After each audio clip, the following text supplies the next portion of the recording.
Shalom teman-teman, kembali lagi bersama saya di channel Good News. Di dalam channel ini kita akan membahas tentang iman kekristenan. Segala hal yang bersangkut paut dengan iman Kristen akan kita tuangkan di dalam channel ini melalui setiap video-video yang akan diupload melalui channel ini.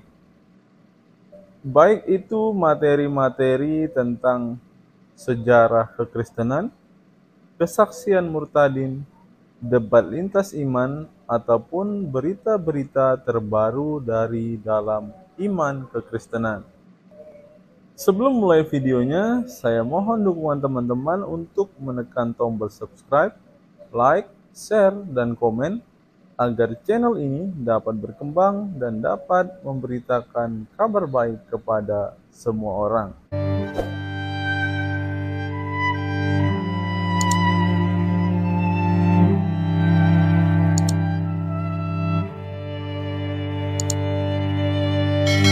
Belajar ilmu lughah. Yang kedua, paham nahu sorof. Itu yang paling basic. Dan 10-12 syarat lainnya. Ya paham lah, karena kan saya murtad. Kamu ngomong sama mantan Islam, makanya kamu nggak bisa nipu di sini. Sekarang saya tantang kamu, jelaskan kenapa Tuhan. Udah nggak usah ngebahas saya, kamu dari tadi sok kaget, udah tahu dari awal juga. Sekarang jelasin, jawab kenapa Tuhanmu itu terbatas ruang dan waktu. Hanya tahu di zaman itu cuman ada jalan kaki dan unta, kecuali Tuhanmu itu benar-benar sosok eksistensi yang menyatakan bahwa jalan kaki adalah transportasi. Hah? Pernah dengar gak ada seseorang yang mengatakan jalan kaki itu transportasi? Apa jangan-jangan itu imitate dari Tuhan? Imitasi dari Tuhanmu? Hah? Itu kan yang dijelaskan di masa Nabi Ibrahim alaihissalam. Ya, saya tanya terus Al-Quran itu terbatas. Iya, nggak apa-apa. Oke, saya terima. Alhamdulillah, teman-teman dengerin. Alhamdulillah, ternyata itu hanya terjadi di masa Ibrahim. Pertanyaan saya, berarti Al-Quran terbatas hanya pada masa-masa tertentu? Anda salah. Oh ya sudah, kalau saya salah, terus di mana lagi dari hajinya? Kalau saya perspektifnya terlalu sempit, sekarang saya sudah bilang saya terima itu hanya pada masa Nabi Ibrahim, surah Al-Hajj ayat 27. Dan sekarang berdasarkan penjelasan kamu, naik haji sekarang pakai transportasi. Oke, dalilnya di mana? Naik haji pakai transportasi. Sampai dengan detik ini, berdasarkan dalil yang kamu sebutkan tadi, surah Al-Hajj 27 menyebutkan bahwa naik haji hanya menggunakan jalan kaki dan naik ontak kurus. Ada dalil lagi nggak? Nggak apa-apa kalau ada dalil lagi, saya sama Bang RK dan 2.600 orang akan terima. Oh, ternyata di Al-Quran membuktikan Allah adalah Tuhan yang maha tahu segala sesuatu. Ternyata umatnya nggak diwajibkan atau nggak cuman disuruh jalan kaki aja sama naik ontak yang kurus, kesian. Ternyata ada transportasi, ada mobil. Loh kenapa Joseph? Lah, Bang RK kan tahu kan, Bang pernah dengar nggak? Di dalam Quran mereka ada disebutkan kapal laut yang lewat pada saat penciptaan langit dan bumi. Ada. Itu ada transportasi. Jangan alasan, oh kan Al-Quran hanya terjadi pada... Gimana bisa? Kalau kamu begitu berarti kamu sebenarnya meragukan Allahmu. Sementara di surah Al-Baqarah kalau nggak salah. Kenapa? Anda itu menjelaskan eksistensinya terlalu singkat. Dalam artian apa? Ruang lingkup pemikiran Anda sempit. Jangan banyak berkata-kata dan merangkai kata, kita tidak sedang mencari calon dalam artian atau pemimpin daerah. Jelaskan langsung saja, straight to the point. Dengarkan ayatnya ya, dan serulah manusia untuk mengerjakan haji. Niscaya mereka akan datang kepadamu dengan berjalan kaki atau mengendarai setiap unta yang kurus. Mereka datang dari segenap penjuru yang jauh agar mereka menyaksikan berbagai manfaat untuk mereka, dan akan mereka menyebut nama Allah pada beberapa hari yang telah ditentukan. Yang dia berikan kepada mereka berupa hewan ternak, maka makanlah sebagian darinya, dan dalam kata kurung, berikanlah untuk dimakankan orang-orang yang sengsara dan fakir. Gue udah bilang ya berkali-kali ya, Islam jangan sok-sokan. Ini kitab loh, bukan Alkitab yang satu ayat dengan satu ayat berikutnya nyambung, makanya ada perikop. Lu semakin baca ayat berikutnya nggak nyambung. Orang lagi naik haji disuruh bagi-bagiin makanan, disuruh makan, dikasih hewan ternak, nyambungnya dari mana? Jangan sok-sokan, makanya saya bilang jangan kebanyakan baca Alkitab. Jadi nyangkanya, coba baca ayat selanjutnya pasti nyambung. Nggak bakalan, ini bukan Alkitab. Di Alkitab memang ayat sebelum dan setelahnya dalam satu perikop nyambung. Lo punya kitab buktinya sendiri nyambung nggak? Ngejawab nggak kira-kira? Kitab itu nyambung, Bang. Saya dengarkan. Saya coba dengarkan. Al-Quran aja belum kelar udah mau sok-sokan bahasa Alkitab ini. Kalau Alkitab itu memang adil, kenapa Alkitab itu direvisi? Tuh kan, nggak bisa jawab, larinya ke Alkitab kan, Bang RK kan pusing nggak kira-kira? Nggak bisa jawab yang Anda Al-Hajj. Anda jangan ngeyel. Kamu nggak bisa jawab, bukan saya yang ngeyel, kamu nggak bisa jawab. Akui, nggak ngejawab dari tadi, malah ke Alkitab lari. Jawab kok. Apa? Karena itu sebuah perintah dari Allah. Enggak, saya nggak nanya tentang perintah atau tidak, saya nanya kenapa Allahmu hanya membatasi manusia pergi haji naik ontak kurus dan naik jalan kaki. Itu perumpamaannya ketika orang-orang itu sudah Nabi Ibrahim menyuruh kepada mereka, meskipun tidak ada kendaraan, mereka berjalan kaki, atau meskipun ada. Ini penjelasan dari mana? Ini penjelasan dari mana? Itu tafsir bang, karena abang. Tafsir siapa? Tafsir siapa? Sebutkan ulamanya. Sebutkan ulamanya. Sudah tafsir Mil Quran, tafsir dari Ibnu Katsir kah? Tafsir siapakah? Biar kita cross check. Jangan tafsir sendiri. Saya sudah tadi bilang, kalau kamu mau tafsir sendiri, buktikan kepada kita semua bahwa kamu menyanggupi 14 syarat menjadi mufassir. Jadi gini, saya sudah bilang berkali-kali, jangan nipu. Udah dibilang, yang ngomong sama kamu mantan Islam, makanya saya lebih tahu daripada kamu. Kenapa? Ya iya jelas dari tadi aja kamu ngalor ngidul. Kenapa kamu cium-cium itu nggak bakal ada keluar aroma-aroma apapun, nggak bakal ngebantu kamu menjelaskan sesuatu sekarang supaya tidak kemana-mana. Fokus di Al-Hajj ayat 27. Kenapa Tuhanmu hanya menyuruh orang naik kaki, dan kenapa umat Tuhanmu dan nabimu tidak menuruti? Semuanya nggak mau jalan kaki, semuanya menikmati produk-produknya orang-orang kafir. Naik pesawat, naik mobil kalau ada, naik kapal. Kenapa? Oh iya, karena dulu tuh umat Nabi Ibrahim kan masih sedikit, ya kan? Kamu dibilangin kamu nggak pernah baca Quran lagi ya? Dulu pada masa Quranmu diturunkan, Quranmu saja menjelaskan di masa penciptaan langit dan bumi ada kapal yang lewat. Tuhanmu saja sudah tahu ada kapal, masa yang satu ini nggak tahu? Ngerti nggak kamu? Surat Al-Quran ini bang, isinya hikayah. Hikayah itu apa? Syair? Sebuah perjalanan atau sebuah cerita-cerita dari kisah nabi yang terdahulu juga ada di Al-Quran. Oh, dongeng. Anda folklore. Tanyakan kepada saya, kenapa tidak ada? Dongeng, folklore gitu maksud kamu? Oh ya sudah kalau gitu ya nggak enak. Jangan sembarangan Anda. Loh kan kamu yang bilang ini kisah-kisah para nabi ya. Saya sesuai dengan pernyataan kamu, berarti kisah-kisah itu belum tentu valid juga. Ada hukum syariatnya juga di sana lengkap. Jadi kitab Zabur sampai kitab Al-Quran di sini sudah.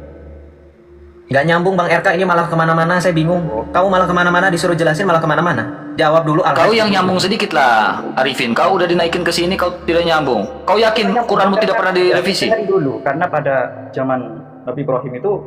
Kau lihat, Arifin, perhatikan sini, Arifin. Rifin, kau perhatikan di sini, Rifin. Nah, ya silakan. Kau bilang tadi Al-Quran tidak pernah direvisi. Tidak pernah. Kau lihat baik-baik ini. Ini kau buka di Jurnal Suf ataupun kau buka di ini Menak ya. Nih. Ini Kemenak ya, Mushaf Al-Quran.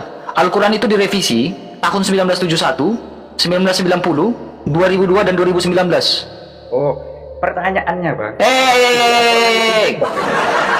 Kau kenal lagi dari saya nih. Tadi kau bilang Quranmu nggak pernah direvisi. Lah ini. Dengarkan, karena Anda menjelaskan. Dengarkan apa? Memang kenyataan ini. Kau bilang Quran, kitab kami itu tidak pernah direvisi, nggak kayak Alkitab yang selalu direvisi. Lah ini. Apakah berapa kali direvisi nih? Coba lihat hitung. Tahun 1971, 1990, 2002, 2019 bilang 1, 2, 3, 4. 4 kali direvisi. Lah gua kok lu ngancam, lu kok ngambek lah, ini kenyataannya nih. Lihat tadi buka di datanya nih. Makanya lah ini kenyataan. Bang, Anda kan Islam dulu kan? Saya tanya Anda, kenapa? Apakah hukum Al-Quran itu yang halal menjadi haram, yang haram menjadi halal? Iya betul, ada. Kamu nggak tahu ya, Al-Quran itu bisa menghapus. Kamu nggak tahu ya, bahwa kamu bisa menghapus ayat. Iya, kamu tahu nggak naskh wal mansukh? Itu bisa loh. Bisa loh. Jelaskan. Oh iya, kamu nggak tahu ayatnya ya, naskh wal mansukh? Bang RK pernah dengar nggak naskh wal mansukh ini ada dalam? Belum pernah dengar, Bang. Nggak dengar, Bang. Silakan Bang, jelaskan ke dia biar dia ini. Kamu tahu nggak? Nah, saya mau minta tolong Bang RK untuk membuktikan bahwa ketika kita dituduh, oh ini dihapus, oh ini ada namanya nasikh wal mansukh, dihapus dan diganti. Coba buka surah Al-Baqarah ayat 106, Bang RK minta tolong kamu buka Quranmu. Al-Baqarah ayat 106. 106. Kamu kan nanya kan, bisa dihapus apa enggak? Saya langsung jawab straight to the point, bisa. Nah, kenapa kayak gini harus to the point kayaknya. Al-Baqarah 106. Al-Baqarah ayat 106. 106, baca. Yuk kita baca, terjemahannya boleh, Arabnya juga boleh kalau kamu memang mau baca. Coba baca di situ. Arifin, kau baca di sini Arifin. Bentar, saya mau lihat dulu. Karena saya enggak Man nansakh min ayatin aw nunsiha na'ti bi khairin minha aw mithliha alam ta'lam annallaha ala kulli syai'in qadir. Ayat yang kami nasakh dalam kurung batalkan atau kami jadikan manusia lupa padanya, pasti kami ganti dengan yang lebih baik atau yang sebanding dengannya. Oh, ternyata ayat Tuhanmu pelin-pelan. Al-Baqarah 106. Ayat Al-Baqarah ayat 101. 106. Oh, 106. Bentar. Diganti, dibatalkan. Wah, ternyata suka pelin-pelan ya. Jadi sama seperti kita ini yang sekolah, yang bikin karya ilmiah, yang bikin skripsi. Nah, suka kita ganti-ganti kalau misalkan disuruh revisi. Nah, ternyata itu dari ide yang pertama itu dari ya itu yang sesuai yang ada di sini. 106, 106. Kita lihat habis ini diloncat kemana lagi nih. Coba baca. Baca. Baca ini depan ini baca nih. Bentar, ayat Al-Qur'annya, Arabnya. Baca. Baca, suaranya mana? Manansah min ayatin aw nunsiha ta'ti bi khairin minha aw misliha. Alam ta'lam Allah ala kulli syai'in qadir. Itu. Artinya ayat yang kami batalkan atau kami hilangkan dari ingatan, pasti kami ganti dengan yang lebih baik. Batalkan dan hilangkan, ngeri lo ternyata Tuhanmu itu. Batalkan dan hilangkan. Sudah, selamat datang di kebenaran kalau kata Kores. Ayat yang kami batalkan atau kami hilangkan dengan yang lebih baik atau Brek, lo kalau kata Kores nih, bahasa Kores, brek, lo lebih hafal gua, brek, Quran, brek. Hah? Gua yang tahu ternyata di Quran ada batal dan ganti, brek. Bang RK juga tahu, kita yang Kristen lebih tahu. Anda tidak terlalu paham tentang apa maksud dari ini. Apa? Coba. Apa? Coba. Bikinkan bersama. Jangan. Oke, karena abang ini mantan Islam dan ilmunya cukup dalam. Saya Jangan taruh mendengarkan. Iya. Jadi penjelasannya tolong didengarkan dulu ya.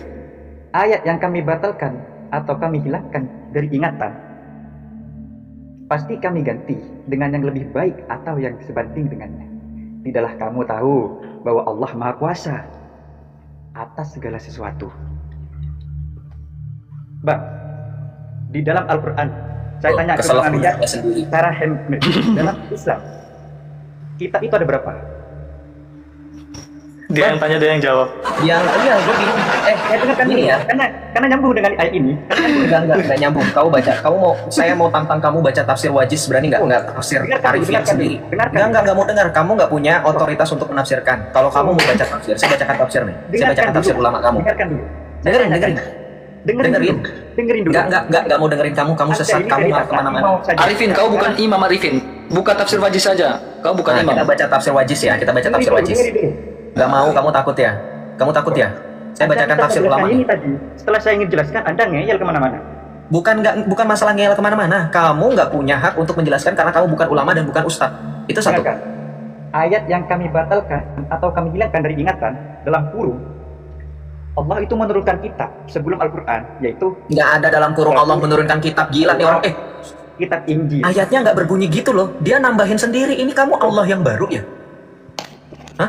Nggak ada di dalam kurung menurunkan kitab. Karena kamu ini menambahkan Al-Quran, kamu nggak jujur nih. Bang RK, saya mau menampilkan data ya. Kamu ini nggak jujur. Datanya, Bang. Saya diemin dari tadi supaya kamu nggak tambah malu. Ya, ternyata kamu malah nantangin. Sabar ya Bang Yosef ya, sabar. Saya agak nge-lag di sini. Nggak apa-apa Bang RK. Maaf ya Bang RK bikin repot ya. Tenang, Bang. Nggak apa-apa. Perdebatan antara Islam dan Bang. Iya, perdebatan antara Islam dan mantan Islam yang lebih Islam daripada Islam. Ya. Karena dia kemanya terlalu luas gitu. Jadi ya iyalah. Jadinya saya lebih tahu daripada kamu karena kamu menipu. Lihat. Lebih tahu daripada kamu karena kamu menipu. Lihat. Kaum musyrik itu maksudnya yang tidak percaya dengan nabimu. Mengatakan apa? Tidaklah kalian perhatikan Muhammad. Ia menyuruh para sahabatnya melakukan sesuatu, kemudian ia menyuruh mereka melakukan sebaliknya. Hari ini ia mengatakan satu hal, besok ia mengatakan hal yang berbeda. Ini dari tafsirnya aja lu aneh nggak, teman-teman? Kamu diam dulu ya, saya tanya sama penonton di bawah. Aneh nggak? Saya baca ulang ya, perhatikan. Kaum musyrik berkata, tidakkah kalian perhatikan Muhammad? Ia menyuruh para sahabatnya melakukan sesuatu, kemudian ia menyuruh mereka melakukan sebaliknya. Ini kan Muhammad ya, kenapa tiba-tiba Allah yang menurunkan mengganti ini? Jadi saya bingung ketika ada orang di luar sana yang menuduh kalian itu menyembah Muhammad sebagai Allah. Ini kan lagi dimaksud Muhammad. Kenapa Allah yang turun tangan jadi juru bicara? Ngerti nggak maksud saya? Ini Muhammad lagi menyuruh para sahabatnya melakukan sesuatu, kemudian ia menyuruh mereka melakukan sebaliknya. Hari ini ia mengatakan satu hal, besok ia mengatakan hal yang berbeda. Ini kan perkataan Muhammad, bukan perkataan Allah. Sejak kapan perkataan Muhammad jadi Al-Quran, jadi firman? Pening kan? Nggak apa-apa, kita baca sampai selesai biar nggak dibilang cherry picking.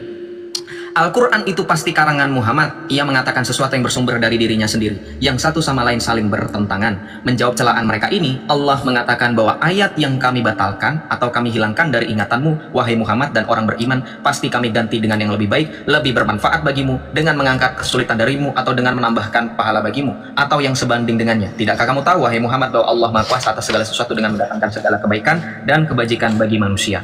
Sekarang teman-teman, mari kita telaah dari sini. Ini sudah aneh. Kenapa anehnya? Perhatikan. Ini kan Muhammad ya. Kenapa Allah bukannya menjaga Nabi Muhammad? Kan dikatakan Muhammad itu maksum. Betul nggak Bang RK? Ya, betul. Dia Rasul.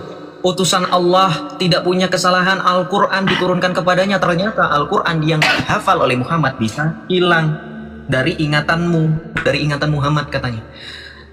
Dibanding Allah mengingatkan Muhammad, malah Allah ganti. Ini tanda tanya. Ini kalau kita korelasikan dengan realita, mohon maaf. Misal kita punya anak, saya belajar. Bukannya saya diajarin, malah saya dikasih yang lebih rendah pemahamannya. Jadi itu sama saja mengatakan kemampuan saya itu rendah. Ini nabimu lagi diginikan loh.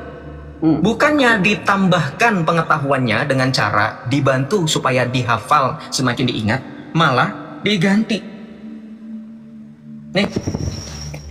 Malah diganti dengan yang lebih baik. Pertanyaan saya di sini juga aneh, diganti yang lebih baik. Kalau Allahmu maha segala sesuatu, apakah Allahmu tidak tahu parameter tolak ukur kebaikan sampai dia ternyata butuh revisi, diganti yang lebih baik? Berarti secara tidak langsung Tuhanmu itu perlu diyakinkan dengan adanya nasakh wal mansukh. Oh ternyata yang ini kurang baik, ya udah saya ganti yang lebih baik ya. Apa bedanya Tuhanmu dengan manusia yang ketika menciptakan segala sesuatu perlu uji coba, perlu prototipe, uji coba dulu. Kalau misalkan gagal, kalau misalkan ada yang kurang-kurang, baru ditambahin. Apa bedanya? Ini bisa jawab gak kalau kamu misalkan pakai tafsir yang jujur seperti tafsir Wajiz nih? Ya. Coba kamu pikir. Jadi ini pertanyaan Anda itu di mana, Bang? Pertanyaannya itu di mana? Lah ini baca sendiri. Ya. Lebih aneh lagi, mau saya tambahkan lebih aneh lagi nggak? Mau saya tambahkan biar dia merenungkan, Bang. Biar teman-teman baca di sini. Dengarkan dulu. Yang menghilangkan dari ingatan Muhammad siapa di sini baca? Yang teman-teman baca, yang menghilangkan Al-Qur'an dari ingatan Muhammad ini siapa? Siapa? Kami. Kami di sini siapa? Allah. Lagi drama ya? Sinetron. Muhammad, saya nanti bikin kamu lupa ya. Nanti saya ganti lagi. Ngapain ngebela? Kalau misalkan artinya apa? Paid aktor yang dibayar nabimu itu. Sengaja dipermalukan di depan orang-orang musyrik. Ternyata Tuhanmu yang melupakan dia. Loh iya, saya nggak lagi menista, saya nggak lagi ngarang-ngarang. Ini sesuai kok. Betul nggak? Salah saya? Ini kan baca dari awal. Ini baca dari awal. Ini kamu lihat ke sini, ini kan baca dari awal. Ini kan kaum musyrik berkata, tidakkah kalian perhatikan Muhammad? Ia menyuruh para sahabatnya melakukan sesuatu, kemudian ia menyuruh mereka melakukan sebaliknya. Hari ini ia mengatakan satu hal, besok ia mengatakan hal yang berbeda. Ini kan nabimu lagi dicemooh, lagi dicengin, kalau bahasa kita, lagi diejek. Loh, ternyata yang membuat nabimu begini, yang membuat nabi begini, kenapa? Kami hilangkan dari ingatanmu. Jadi ternyata nabimu yang diejek, Tuhanmu yang cuci tangan.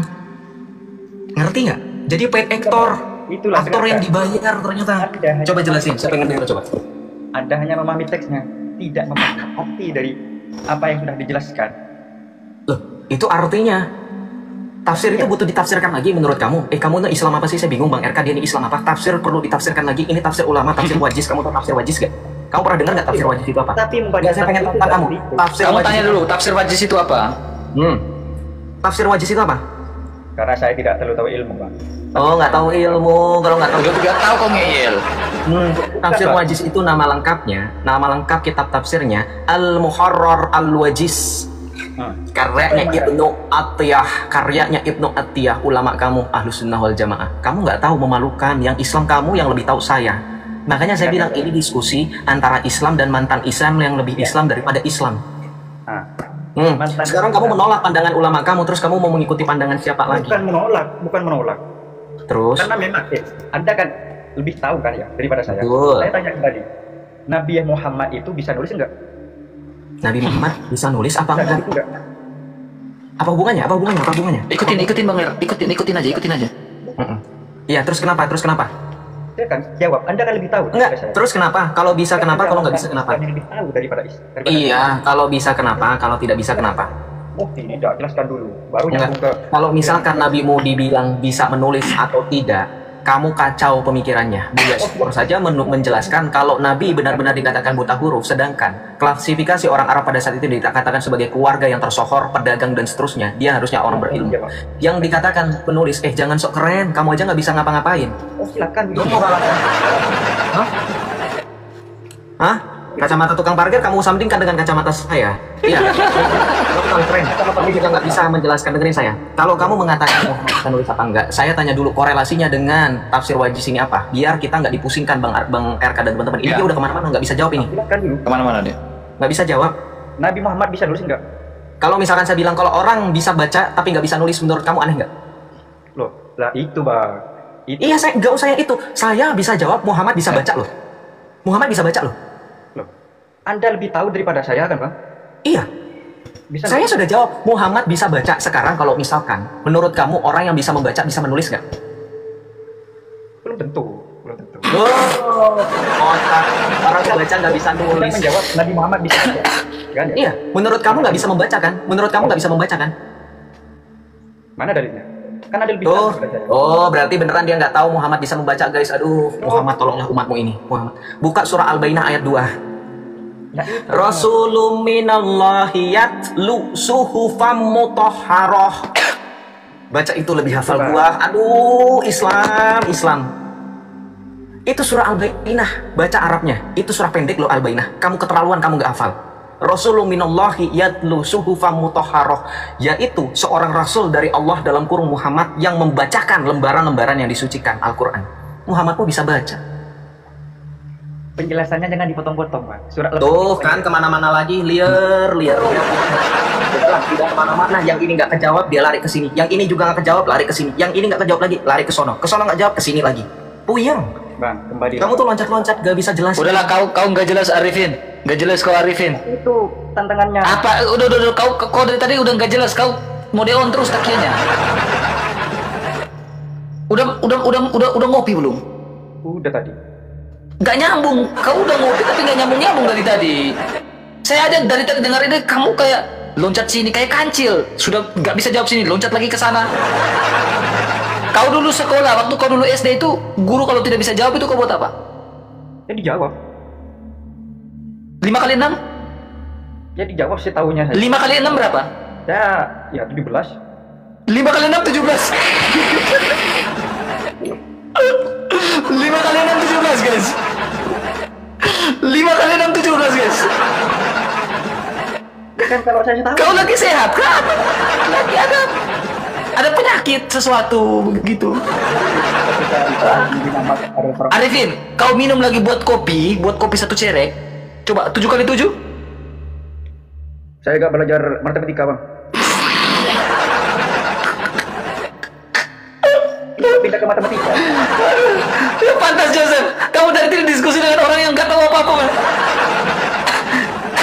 Ya silakan jawab kenapa itu Alkitab direvisi sampai berapa? Sabar. Dan hukum bro, coba 2 tambah 2 kali 0 berapa? Jangan berubah-ubah. Silakan jawab. Enggak. 2 tambah 2 kali 0 berapa? Silakan jawab dulu. Jangan masuk ke matematika. Aduh, kayaknya udahlah. Berkali-kali. Teruslah, saking aduh ya Tuhan. Kok SDM-nya seperti itu kali ya? Jadi kau dari tadi diskusi dengan orang yang perkalian aja nggak tahu, bros. RK, padahal mereka kemana-mana selalu ini Rifa, Juma, tokoh yang memperkenalkan Al-Jabar adalah Algebra adalah dari Islam, tokoh yang menemukan angka 0 adalah Islam, tapi ini umatnya aduh Tuhan Yesus, kacau nih orang-orang nih. Teman-teman jangan lupa follow Bang RK, jangan lupa love orange-nya teman-teman ya. Follow Bang RK, ini akun baru ya. Bang RK live setiap Senin sampai Kamis jam 19.30. Kalau hari Jumat Orang Midian. Tuhan berfirman kepada Musa, lakukanlah pembalasan orang Israel kepada orang Midian. Kemudian engkau akan dikumpulkan kepada kaum leluhurmu. Lalu berkatalah Musa kepada bangsa itu, baiklah, sejumlah orang dari antaramu mempersenjatai diri untuk berperang, supaya mereka melawan Midian untuk menjalankan pembalasan Tuhan terhadap Midian. Dari setiap suku di antara segala suku Israel haruslah kamu menyuruh 1.000 orang untuk berperang. Demikianlah diserahkan dari kaum-kaum Israel 1.000 orang dari tiap-tiap suku. Jadi 12.000 orang bersenjata untuk berperang. Lalu Musa menyuruh mereka untuk berperang 1.000 orang dari tiap-tiap suku bersama-sama dengan Pinehas anak Imam Eleazar untuk berperang dengan membawa perkakas tempat kudus dan nafiri-nafiri pemberi tanda semboyan. Kemudian berperanglah mereka melawan Midian seperti yang diperintahkan Tuhan kepada Musa, lalu membunuh semua laki-laki mereka.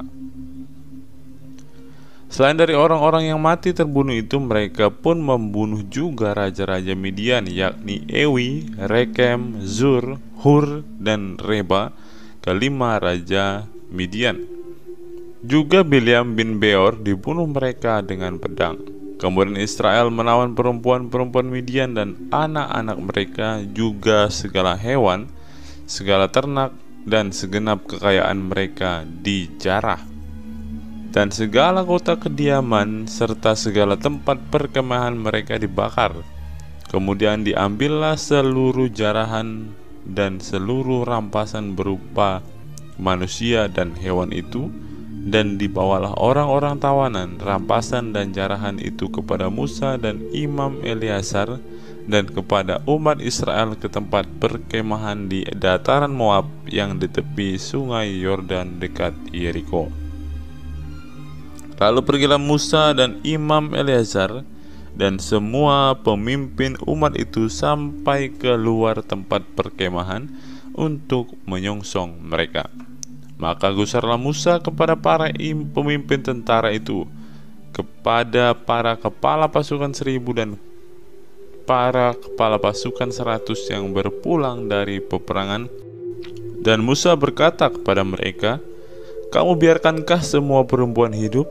Bukankah perempuan-perempuan ini atas nasihat Bileam menjadi sebabnya orang Israel berubah setia terhadap Tuhan dalam hal Peor, sehingga tulah Tuhan turun ke antara umat Tuhan? Maka sekarang bunuhlah semua laki-laki di antara anak-anak mereka, dan juga semua perempuan yang pernah bersetubuh dengan laki-laki haruslah kamu bunuh.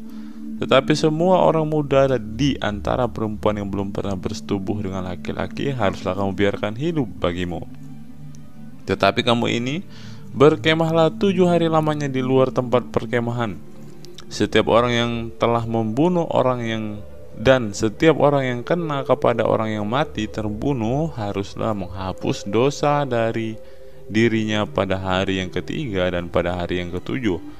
Kamu sendiri dan orang-orang tawananmu juga, setiap pakaian dan setiap barang kulit dan setiap barang yang dibuat dari bulu kambing dan setiap barang kayu haruslah disucikan. Lalu berkatalah Imam Eleazar kepada para prajurit yang telah pergi bertempur itu, inilah ketetapan hukum yang diperintahkan Tuhan kepada Musa.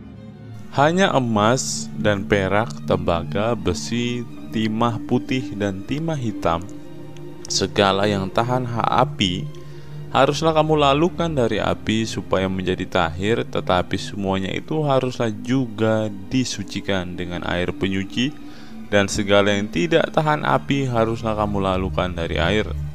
Lagi pula kamu harus mencuci pakaianmu pada hari yang ketujuh supaya kamu tahir, dan kemudian bolehlah kamu masuk ke tempat perkemahan.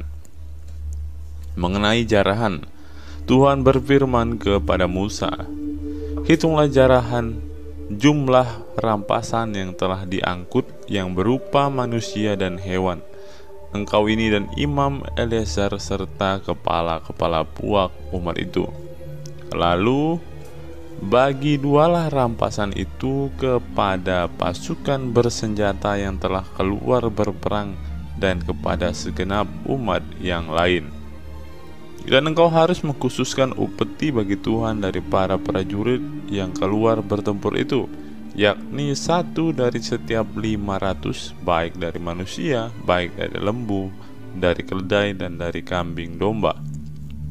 Dari yang setengah yang telah didapat mereka haruslah engkau mengambilnya, lalu menyerahkannya kepada Imam Eleazar sebagai persembahan khusus bagi Tuhan. Tetapi dari yang setengah lagi yang untuk orang Israel lain haruslah engkau mengambil 1 ambilan dari setiap 50, baik dari manusia, baik dari hewan, dari keledai, dan dari kambing domba. Jadi dari segala hewan, lalu menyerahkan semuanya kepada orang Lewi memelihara kemah suci Tuhan. Kemudian Musa dan Imam Eleazar melakukan seperti yang diperintahkan Tuhan kepada Musa. Ada perampasan yakni yang masih tinggal dari apa yang telah dijarah laskar itu berjumlah 675.000 ekor kambing domba dan 72.000 ekor lembu dan 61.000 ekor keledai. Selanjutnya orang-orang, yaitu perempuan-perempuan yang belum pernah bersetubuh dengan laki-laki, seluruhnya 32.000 orang. Yang setengah yang menjadi bagian orang-orang yang telah keluar berperang itu jumlahnya 337.500 ekor kambing domba.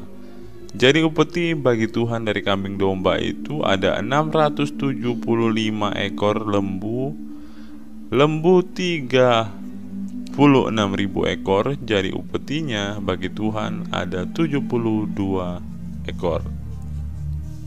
Keledai-keledai 30.500 ekor.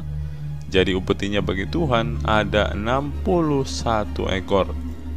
Dan orang-orang 16.000 orang. Jadi upetinya bagi Tuhan 32 orang.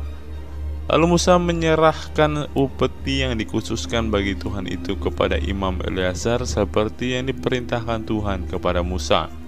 Yang setengah lagi yang menjadi bagian orang Israel lain, yang dipisahkan Musa dari bagian orang-orang yang telah berperang itu, yaitu yang setengah yang menjadi bagian umat yang lain, domba 337.500 ekor, lembu-lembu 36.000 ekor, keledai-keledai 30.500 ekor, dan orang-orang 16.000 orang.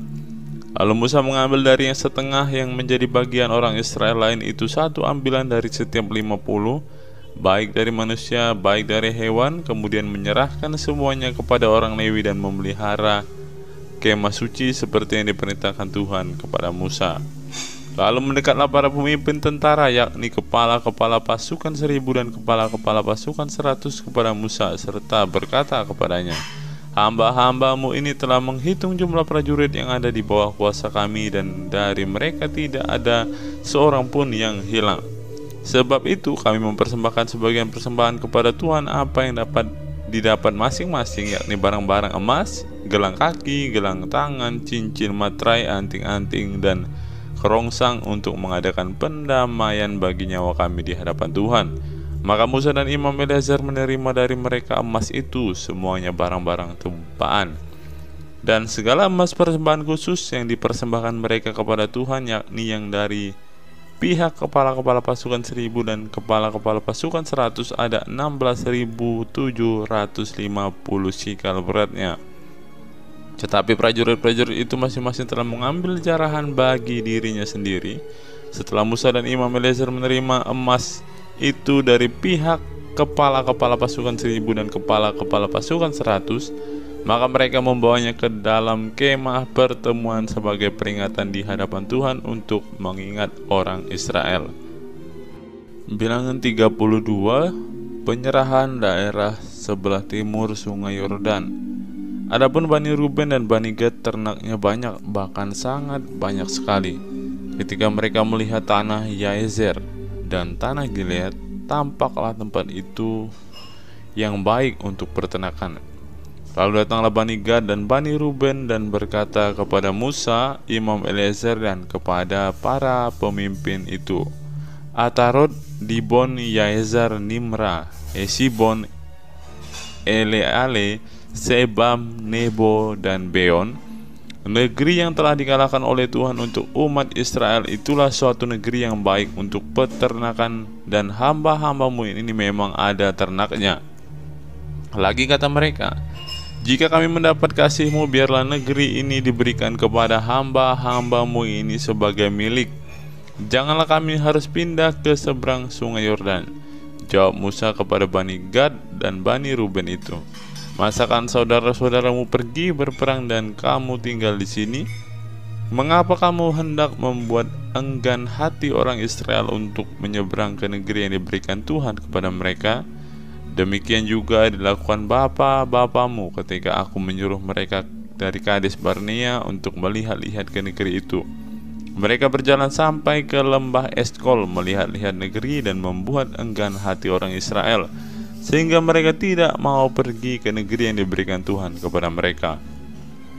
Maka bangkitlah murka Tuhan pada waktu itu, dan ia bersumpah bahwasannya orang-orang yang telah berjalan dari Mesir yang berumur 20 tahun ke atas tidak akan melihat negeri yang kujanjikan dengan bersumpah kepada Abraham, Ishak, dan Yakub, oleh karena tidak mengikuti aku dengan sepenuh hatinya, kecuali Kaleb bin Yefune orang Kenas itu dan Yosua bin Nun, sebab keduanya mengikuti Tuhan dengan sepenuh hatinya. Sebab itu bangkitlah murka Tuhan kepada orang Israel, sehingga ia membuat mereka mengembara pada padang gurun 40 tahun lamanya, sampai habis mati segenap angkatan yang telah berbuat jahat di mata Tuhan. Dan sekarang kamu bangkit ganti bapa-bapamu, suatu kawanan orang-orang berdosa, untuk menambah lagi murka Tuhan yang menyala-nyala kepada orang Israel itu. Jika kamu berbalik membelakangi dia, maka kamu akan lebih lama lagi dibiarkannya tinggal di padang gurun, dan kamu akan membawa kemusnahan atas seluruh bangsa ini. Tetapi mendekatlah mereka kepadanya serta berkata, kami hendak mendirikan kandang-kandang kambing domba di sini untuk ternak kami dan kota-kota untuk anak-anak kami. Tetapi kami sendiri akan mempersenjatai diri, dan dengan bersegera kami akan berjalan di depan orang Israel sampai kami membawa mereka ke tempatnya. Sementara itu anak-anak kami akan tinggal dalam kota-kota yang berkubu oleh karena penduduk negeri ini. Kami tidak akan pulang ke rumah kami sampai setiap orang Israel memperoleh milik pusakanya. Sebab kami tidak mau menerima milik pusaka di seberang Sungai Yordan sana, dan seterusnya. Apabila kami mendapat milik pusaka di seberang Sungai Yordan sini di sebelah timur. Lalu berkatalah Musa kepada mereka, jika kamu hendak berbuat demikian, jika kamu hendak mempersenjatai diri untuk berperang di hadapan Tuhan, dan setiap orang dari kamu yang telah bersenjata hendak menyeberangi Sungai Yordan di hadapan Tuhan, sampai ia menghalau musuh-musuhnya dari hadapannya, sehingga negeri itu takluk ke hadapan Tuhan, dan jika kemudian kamu pulang, maka akan bebaslah kamu dari kewajibanmu kepada Tuhan dan kepada Israel, dan negeri ini pun akan menjadi milikmu di hadapan Tuhan. Tetapi jika kamu tidak berbuat demikian, sesungguhnya kamu berdosa kepada Tuhan, dan kamu akan mengalami bahwa dosamu itu akan menimpa kamu. Dirikanlah kota-kota bagi anak-anakmu dan kandang-kandang bagi kambing dombamu, dan perbuatlah apa yang telah kamu ucapkan. Maka berkatalah Bani Gad dan Bani Ruben itu kepada Musa, hamba-hambamu ini akan berbuat seperti yang diperintahkan Tuanku. Anak-anak, istri-istri kami, ternak, dan hewan kami akan tinggal di sini di kota-kota Gilead. Tetapi hamba-hambamu ini akan menyeberang di hadapan Tuhan untuk bertempur, yakni setiap orang yang bersenjata untuk berperang seperti yang dikatakan Tuanku. Lalu Musa memberi perintah mengenai mereka kepada Imam Eliezer dan kepada Yosua bin Nun dan kepada kepala-kepala puak dari pasukan suku-suku Israel. Maka Musa berkata kepada mereka, "Jika Bani Gad dan Bani Ruben itu telah menyeberangi sungai Yordan bersama-sama dengan kamu untuk berperang di hadapan Tuhan, yakni semuanya orang yang bersenjata untuk berperang, dan jika negeri itu telah takluk kepadamu, maka haruslah kamu memberikan tanah Gilead kepada mereka sebagai milik. Tetapi jika mereka tidak menyeberang dengan bersenjata bersama-sama dengan kamu, maka haruslah mereka menerima tanah miliknya di tengah-tengahmu di tanah Kanaan."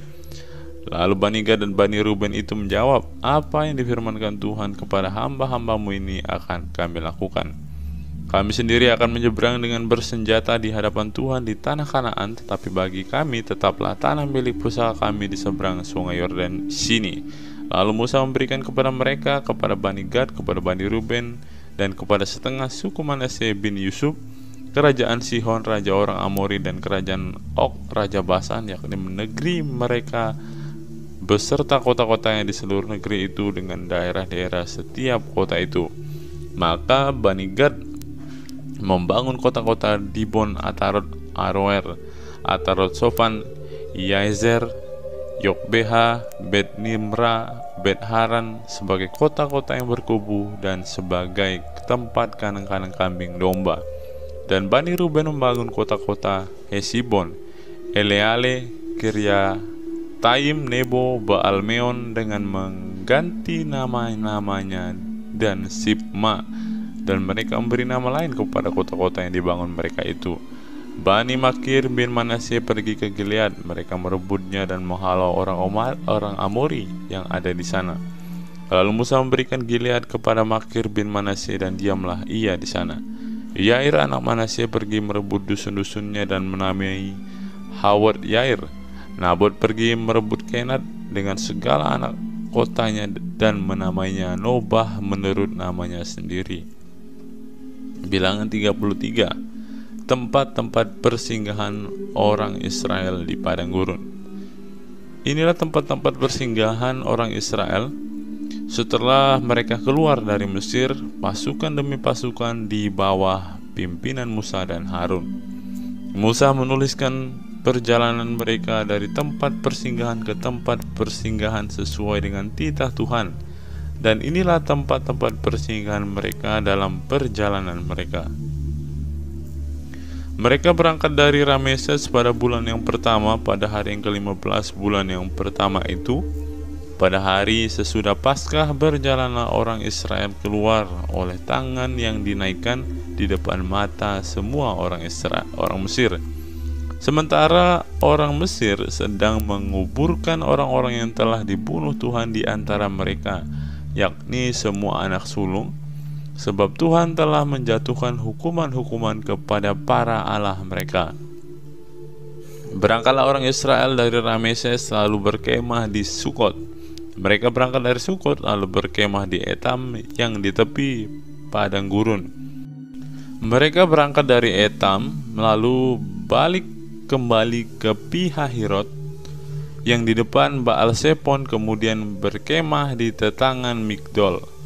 Mereka berangkat dari Pihahirot dan lewat dari tengah-tengah laut ke padang gurun. Lalu mereka berjalan 3 hari perjalanan jauhnya di padang gurun Etam, kemudian mereka berkemah di Mara. Mereka berangkat dari Mara lalu sampai ke Elim. Di Elim ada 12 mata air dan 70 pohon korma.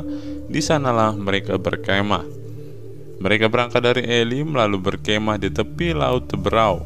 Mereka berangkat dari laut Teberau lalu berkemah di padang gurun Sin. Mereka berangkat dari padang gurun Sin lalu berkemah di Dofka. Mereka berangkat dari Dofka lalu berkemah di Alus. Mereka berangkat dari Alus lalu berkemah di Rafidim, dan di sana tidak ada air minum untuk bangsa itu. Mereka berangkat dari Rafidim lalu berkemah di padang gurun Sinai. Mereka berangkat dari padang gurun Sinai lalu berkemah di Kibrot Ta'awa. Mereka berangkat dari Kibrot Ta'awa lalu berkemah di Hazerot. Mereka berangkat dari Hazerot lalu berkemah di Ritma. Mereka berangkat dari Ritma lalu berkemah di Rimon Peros. Mereka berangkat dari Rimon Peros lalu berkemah di Libna. Mereka berangkat dari Libna lalu berkemah di Risa. Mereka berangkat dari Risa lalu berkemah di Kehelata.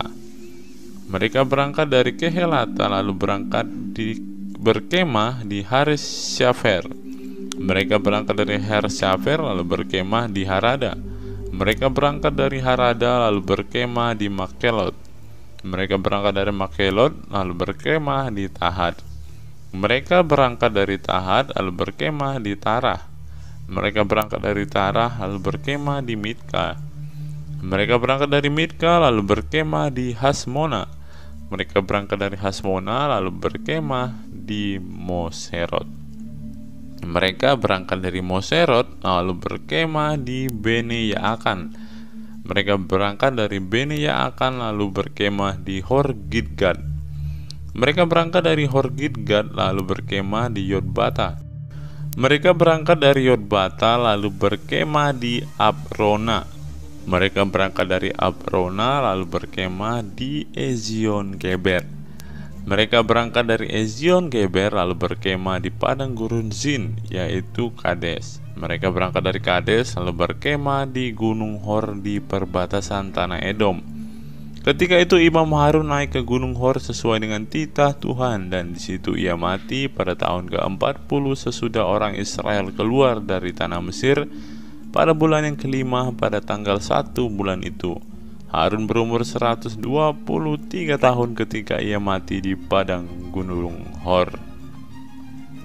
Pada waktu itu Raja negeri Arad, orang Kanaan itu yang tinggal di tanah Negeb di tanah Kanaan, mendengar kabar tentang kedatangan orang Israel. Berangkatlah mereka dari Gunung Hor lalu berkemah di Zalmona. Mereka berangkat dari Zalmona lalu berkemah di Punon. Mereka berangkat dari Punon lalu berkemah di Obot. Mereka berangkat dari Obot lalu berkemah dekat reruntuhan di Abiram daerah Moab. Mereka berangkat dari reruntuhan itu lalu berkemah di Dibon Gad. Mereka berangkat dari Dibon Gad lalu berkemah di Almon Diblatayim. Mereka berangkat dari Almon Diblatayim lalu berkemah di pegunungan Abarim di depan Nebo. Mereka berangkat dari pegunungan Abarim lalu berangkat dari dataran Moab itu ke tepi sungai Yordan dekat Yeriko. Mereka berkemah di tepi sungai Yordan dari Bet Yesimot sampai ke Abel Sitim di dataran Moab. Apa yang harus dilakukan sesudah tanah Kanaan direbut? Tuhan berfirman kepada Musa di dataran Moab di tepi sungai Yordan dekat Yeriko.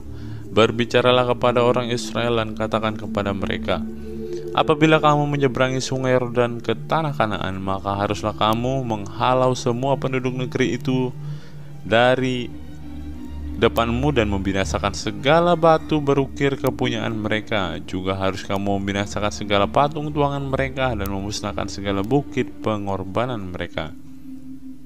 Haruslah kamu menduduki negeri itu dan diam di sana, sebab kepadamu lah aku berikan negeri itu untuk diduduki. Maka haruslah kamu membagi negeri itu sebagai milik pusaka dengan membuang undi menurut kaummu. Kepada yang besar jumlahnya haruslah kamu memberikan milik pusaka yang besar, dan kepada yang kecil jumlahnya haruslah kamu memberikan milik pusaka yang kecil, yang ditunjuk oleh undi bagi masing-masing. Itulah bagian undiannya menurut suku nenek moyangmu, haruslah kamu membagi milik pusaka itu. Tetapi jika kamu tidak menghalau penduduk negeri itu dari depanmu, maka orang-orang yang kamu tinggalkan hidup dari mereka akan menjadi seperti selumbar di matamu dan seperti duri yang menusuk lambungmu. Dan mereka akan menyesatkan kamu di negeri yang akan kamu diami itu. Maka akan kulakukan kepadamu seperti yang kurancang melakukan kepada mereka. Bilangan pasal 34. Batas-batas tanah Kanaan. Tuhan berfirman kepada Musa, perintahkanlah kepada orang Israel dan katakanlah kepada mereka, apabila kamu masuk ke negeri Kanaan, maka inilah negeri yang akan jatuh kepadamu sebagai milik pusaka, yakni tanah Kanaan menurut batas-batasnya. Adapun sisi selatanmu ialah dari padang gurun Zin menyusur Edom, maka batas selatanmu mulai dari ujung laut asin di sebelah timur. Lalu batasmu membelok di selatan pendakian Akrabim, terus ke Zin dan berakhir di sebelah selatan Kades Barnea. Sesudah itu ia mencapai Hazar Adar dan terus ke Asmon. Kemudian batas itu membelok dari Asmon ke sungai Mesir yang berakhir ke laut. Batas baratmu ialah laut besar dan pantainya, itulah batas baratmu. Inilah batas utaramu, mulai dari laut besar, haruslah kamu buat tanda batas ke Gunung Hor. Dari Gunung Hor, harus kamu buat tanda batas ke jalan yang menuju ke Hamat, lalu batas itu mencapai Zerat. Kemudian batas itu mencapai Sifron dan berakhir di Hazar Enan, itulah batas utaramu. Sebagai batasmu di sebelah timur, haruslah kamu membuat tanda batas dari Hazar Enan ke Sefam. Dari Sefam, batas itu turun ke Ribla di sebelah timur Ain. Kemudian batas itu turunlah lagi dan mencapai tebing danau Kineret di sebelah timur. Lalu batas itu turun ke sungai Yordan dan berakhir di Laut Asin, itulah negerimu menurut batas-batasnya sekeliling. Mengenai pembagian tanah Kanaan, Musa memerintahkan kepada orang Israel, itulah negeri yang akan kamu bagi sebagai milik pusaka dengan membuang undi dan yang diperintahkan Tuhan untuk diberikan kepada suku yang 9,5 itu. Sebab suku Bani Ruben menurut puak-puak mereka dan suku Bani Gad menurut puak-puak mereka telah menerima milik pusaka, juga suku Manase yang setengah itu telah menerimanya. 2,5 suku itu telah menerima milik pusaka mereka di seberang sungai Yordan di dekat Yeriko di sebelah timur. Tuhan berfirman kepada Musa, inilah nama orang-orang yang harus membagikan tanah itu kepadamu sebagai milik pusaka, Imam Eleazar dan Yosua bin Nun. Lagi haruslah kamu mengambil seorang pemimpin dari suku untuk membagikan tanah itu sebagai milik pusaka. Itulah nama orang-orang itu dari suku-suku Yehuda: Kaleb bin Yefune dari suku Bani Simeon, Samuel bin Amihud dari suku Benyamin, Elidad bin Kislon dari suku Bani Dan, seorang pemimpin, Buki bin Yokli dari anak-anak Yusuf, yakni dari suku Bani Manase, seorang pemimpin, Haniel bin Efod, dan dari suku Bani Efraim seorang pemimpin, Kemuel bin Siftan. Dari suku Zebulon seorang pemimpin, Elisafan bin Parnah. Dari suku Bani Isakar seorang pemimpin, Paltiel bin Azan.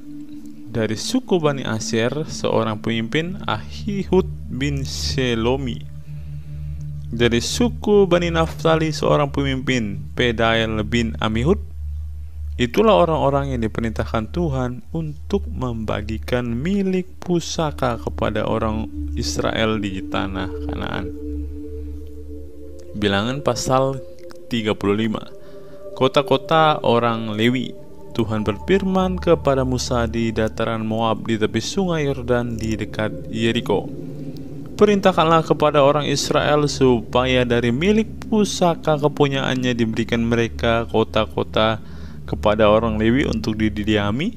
Juga haruslah kamu memberikan kepada orang Lewi tanah-tanah pengembalaan yang di sekeliling kota-kota itu. Kota-kota itu akan menjadi kepunyaan mereka untuk didiami, dan tanah-tanah pengembalaannya untuk hewan yang mereka miliki dan untuk segala ternak mereka yang lain. Tanah-tanah pengembalaan kota-kota yang harus kamu berikan kepada orang Lewi itu ialah dari tembok kota keluar 1.000 hasta berkeliling. Di luar kota itu haruslah kamu mengukur 2.000 hasta di sisi timur dan 2.000 hasta di sisi selatan dan 2.000 hasta di sisi barat dan 2.000 hasta di sisi utara, sehingga kota itu berada di tengah-tengahmu. Itulah bagi mereka tanah-tanah pengembalaan kota-kota. Mengenai kota-kota yang harus kamu berikan kepada orang Lewi itu, ialah 6 kota perlindungan yang harus kamu berikan supaya orang pembunuh dapat melarikan diri ke sana. Di samping itu, haruslah kamu memberikan 42 kota. Segala kota yang harus kamu berikan kepada orang Lewi itu berjumlah 48 kota, semuanya dengan tanah-tanah pengembalaannya. Mengenai kota-kota yang akan kamu berikan dari tanah milik orang Israel dari suku yang banyak jumlahnya, haruslah kamu ambil banyak.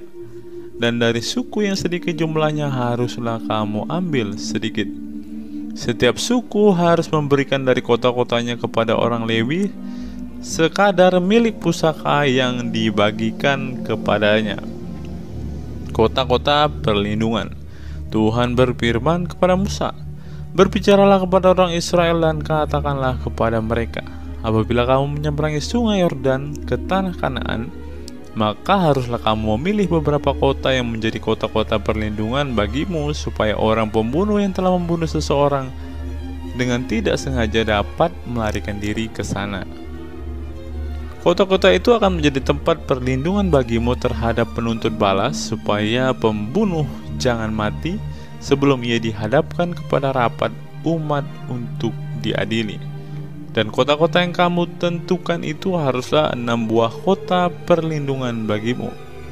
3 kota harus kamu tentukan di seberang sungai Yordan sini, dan 3 kota harus kamu tentukan di tanah Kanaan, semuanya kota-kota perlindungan. Ke-6 kota itu haruslah menjadi tempat perlindungan bagi orang Israel dan bagi orang asing dan pendatang di tengah-tengahmu, supaya setiap orang yang telah membunuh seseorang dengan tidak sengaja dapat melarikan diri ke sana. Tetapi jika ia membunuh orang itu dengan benda besi sehingga orang itu mati, maka ia seorang pembunuh, pastilah pembunuh itu dibunuh. Dan jika ia membunuh orang itu dengan batu di tangan yang mungkin menyebabkan matinya seseorang sehingga orang itu mati, maka ia seorang pembunuh, pastilah pembunuh itu dibunuh. Atau jika ia membunuh orang itu dengan benda kayu di tangan yang mungkin menyebabkan matinya seseorang sehingga orang itu mati, maka ia seorang pembunuh, pastilah pembunuh itu dibunuh. Penuntut darahlah yang harus membunuh pembunuh itu. Pada waktu bertemu dengan dia, ia harus membunuh dia. Juga jika ia menumbuk orang itu karena benci atau melempar dia dengan sengaja sehingga orang itu mati, atau jika ia memukul dia dengan tangannya karena perasaan permusuhan sehingga orang itu mati, maka pastilah si pemukul itu dibunuh. Dan seorang pembunuh, penuntut darah, harus membunuh pembunuh itu pada waktu bertemu dengan dia. Tetapi jika ia sekonyong-konyong menumbuk orang itu dengan tidak ada perasaan permusuhan atau tidak sengaja melemparkan sesuatu benda kepadanya, atau dengan kurang ingat menjatuhkan kepada orang itu sesuatu batu yang mungkin menyebabkan matinya seseorang sehingga orang itu mati, sedangkan dia tidak merasa bermusuh dengan orang itu, juga tidak mengikhtiarkan celakanya, maka haruslah rapat umum mengadili orang yang membunuh itu dan penuntut darah menurut hukum ini. Dan haruslah rapat umat membebaskan pembunuh dari tangan penuntut darah, dan haruslah rapat umat mengembalikan dia ke kota perlindungan, ke tempat ia telah melarikan diri. Disitulah ia harus tinggal sampai matinya imam besar yang telah diurapi dengan minyak yang kudus. Tetapi jika terjadi bahwa pembunuh itu keluar dari batas kota perlindungan tempat ia melarikan diri, dan penuntut darah mendapat dia di luar batas kota perlindungannya, dan penuntut darah membunuh pembunuh itu, maka tidaklah ia berhutang darah. Sebab pembunuh itu wajib tinggal di kota perlindungan sampai matinya imam besar. Tetapi sesudah matinya imam besar, bolehlah pembunuh itu kembali ke tanah kepunyaannya sendiri. Itulah semuanya yang harus menjadi ketetapan hukum bagi turun-temurun di segala tempat kediamanmu. Setiap orang yang telah membunuh seseorang haruslah dibunuh sebagai pembunuh menurut keterangan saksi-saksi. Tetapi kalau hanya satu orang saksi saja tidak cukup untuk memberi keterangan terhadap seseorang dalam perkara hukuman mati. Janganlah kamu menerima uang tebusan karena nyawa seorang pembunuh yang kesalahannya setimpal dengan hukuman mati, tetapi pastilah ia dibunuh. Juga janganlah kamu menerima uang tebusan karena seseorang telah melarikan diri ke kota perlindungannya, supaya ia boleh kembali untuk diam di tanahnya sebelum matinya imam besar. Jadi janganlah kamu mencemarkan negeri tempat tinggalmu, sebab darah itulah yang mencemarkan negeri itu. Maka bagi negeri itu tidak dapat diadakan pendamaian oleh karena darah yang tertumpah di sana, kecuali dengan darah orang yang telah menumpahkannya. Maka janganlah menajiskan negeri tempat kedudukanmu, yang di tengah-tengah aku diam, sebab aku Tuhan diam di tengah-tengah orang Israel. Bilangan 36. Syarat perkawinan anak-anak perempuan yang mempunyai hak waris. Mendekatlah kepala-kepala puak dari kaum Bani Gilead bin Makir bin Manasye, salah satu dari kaum keturunan Yusuf, dan berbicaralah di depan Musa dan pemimpin-pemimpin kepala-kepala suku Israel, kata mereka, Tuhan telah memerintahkan tuanku untuk memberikan tanah itu kepada orang Israel sebagai milik pusaka dengan membuang undi. Dan oleh Tuhan telah diperintahkan kepada tuanku untuk memberikan milik pusaka Zelafedat saudara kami kepada anak-anaknya yang perempuan. Tetapi seandainya mereka kawin dengan salah seorang laki-laki dari suku lain di antara orang Israel, maka milik pusaka perempuan itu akan dikurangkan dari milik pusaka bapak-bapak kami yang akan ditambahkan kepada milik pusaka suku yang akan dimasukinya. Jadi akan dikurangkan dari milik pusaka yang diundikan kepada kami. Maka apabila tiba tahun Yobel bagi orang Israel, milik pusaka perempuan itu akan ditambahkan kembali kepada milik pusaka suku yang akan dimasukinya, dan akan dikurangkan dari milik pusaka nenek moyang kami. Lalu Musa memerintahkan kepada orang Israel sesuai dengan titah Tuhan, perkataan suku keturunan Yusuf itu benar. Inilah firman yang diperintahkan Tuhan mengenai anak-anak perempuan Zelafedat, bunyinya, mereka boleh kawin dengan siapa saja yang suka kepada mereka, asal mereka kawin di lingkungan salah satu kaum dari suku ayah mereka. Sebab milik pusaka orang Israel tidak boleh beralih dari suku ke suku, tetapi orang Israel haruslah masing-masing memegang milik pusaka suku nenek moyangnya. Jadi setiap anak perempuan di antara suku-suku orang Israel yang telah mewarisi milik pusaka haruslah kawin dengan seorang dari salah satu kaum yang termasuk suku ayahnya, supaya setiap orang Israel mewarisi milik pusaka nenek moyangnya.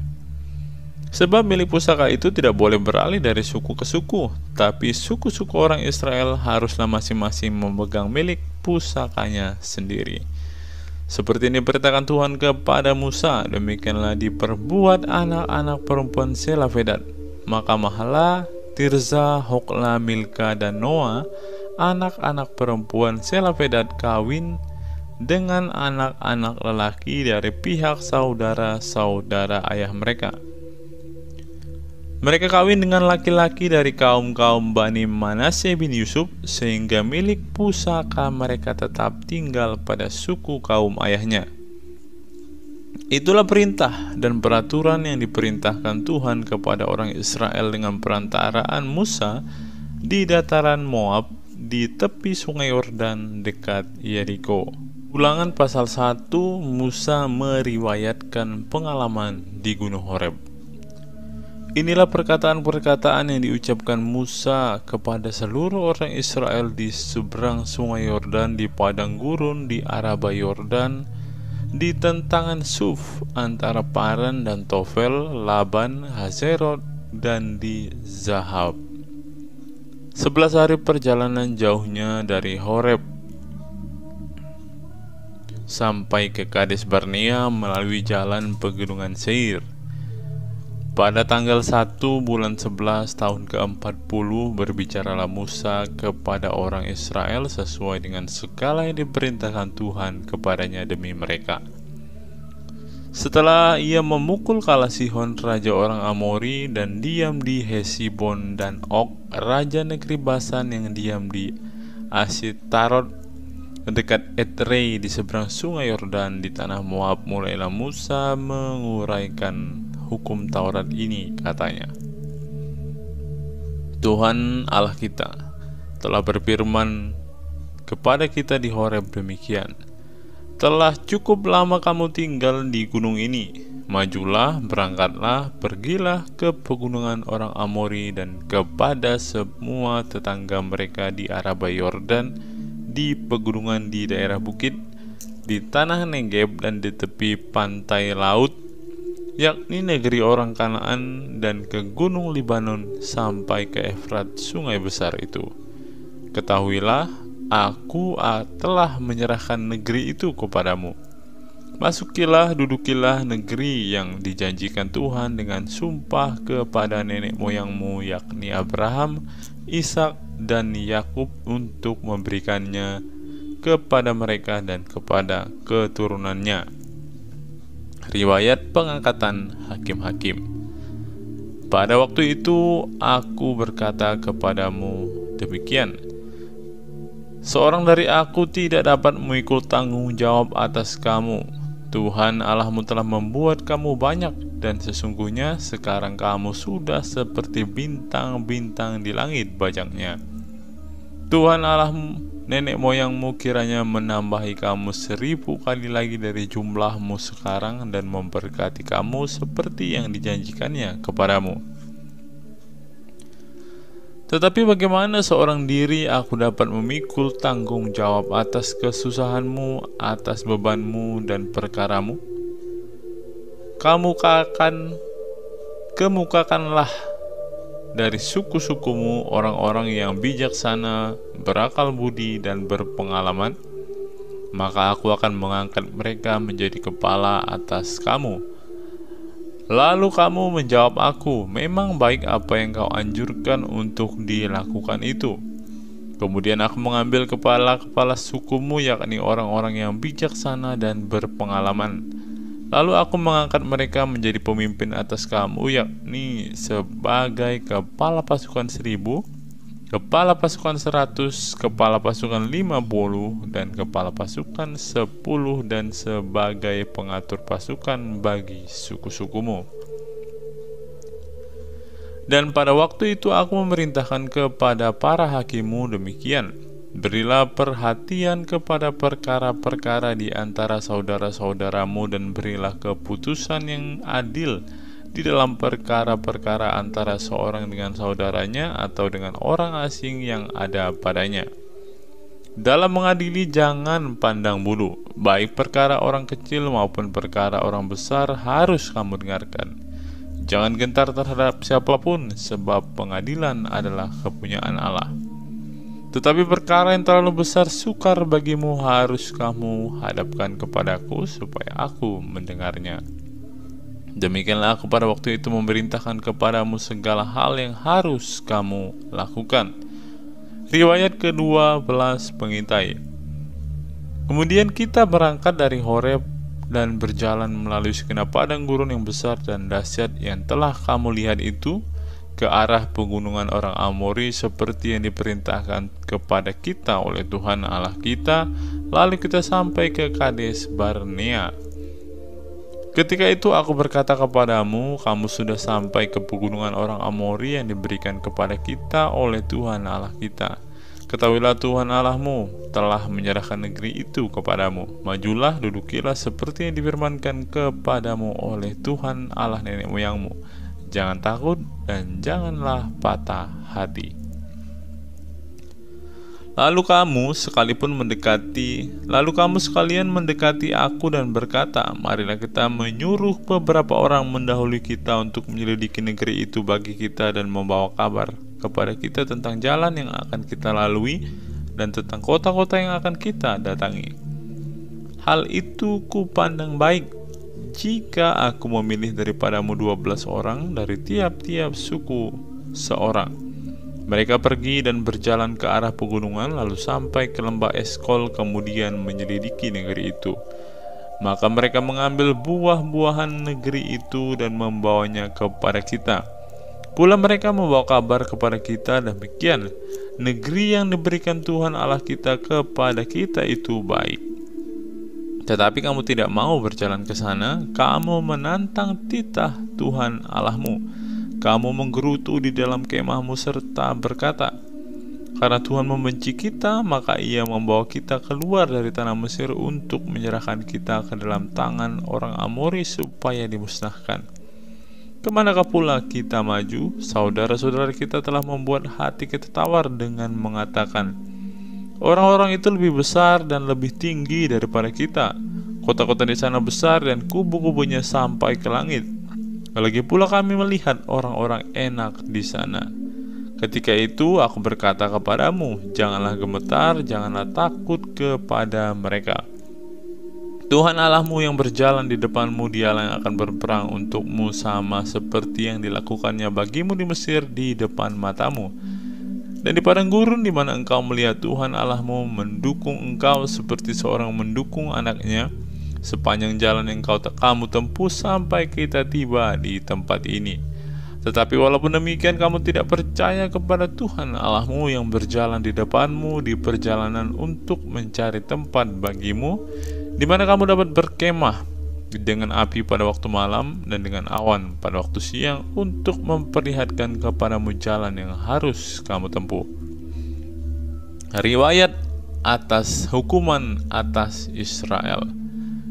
Ketika Tuhan mendengarkan gerutumu itu, Ia menjadi murka dan bersumpah, tidak seorang pun dari orang-orang ini, angkatan yang jahat ini, akan melihat negeri yang baik yang dengan sumpah kujanjikan untuk memberikannya kepada nenek moyangmu, kecuali Kaleb bin Yefune.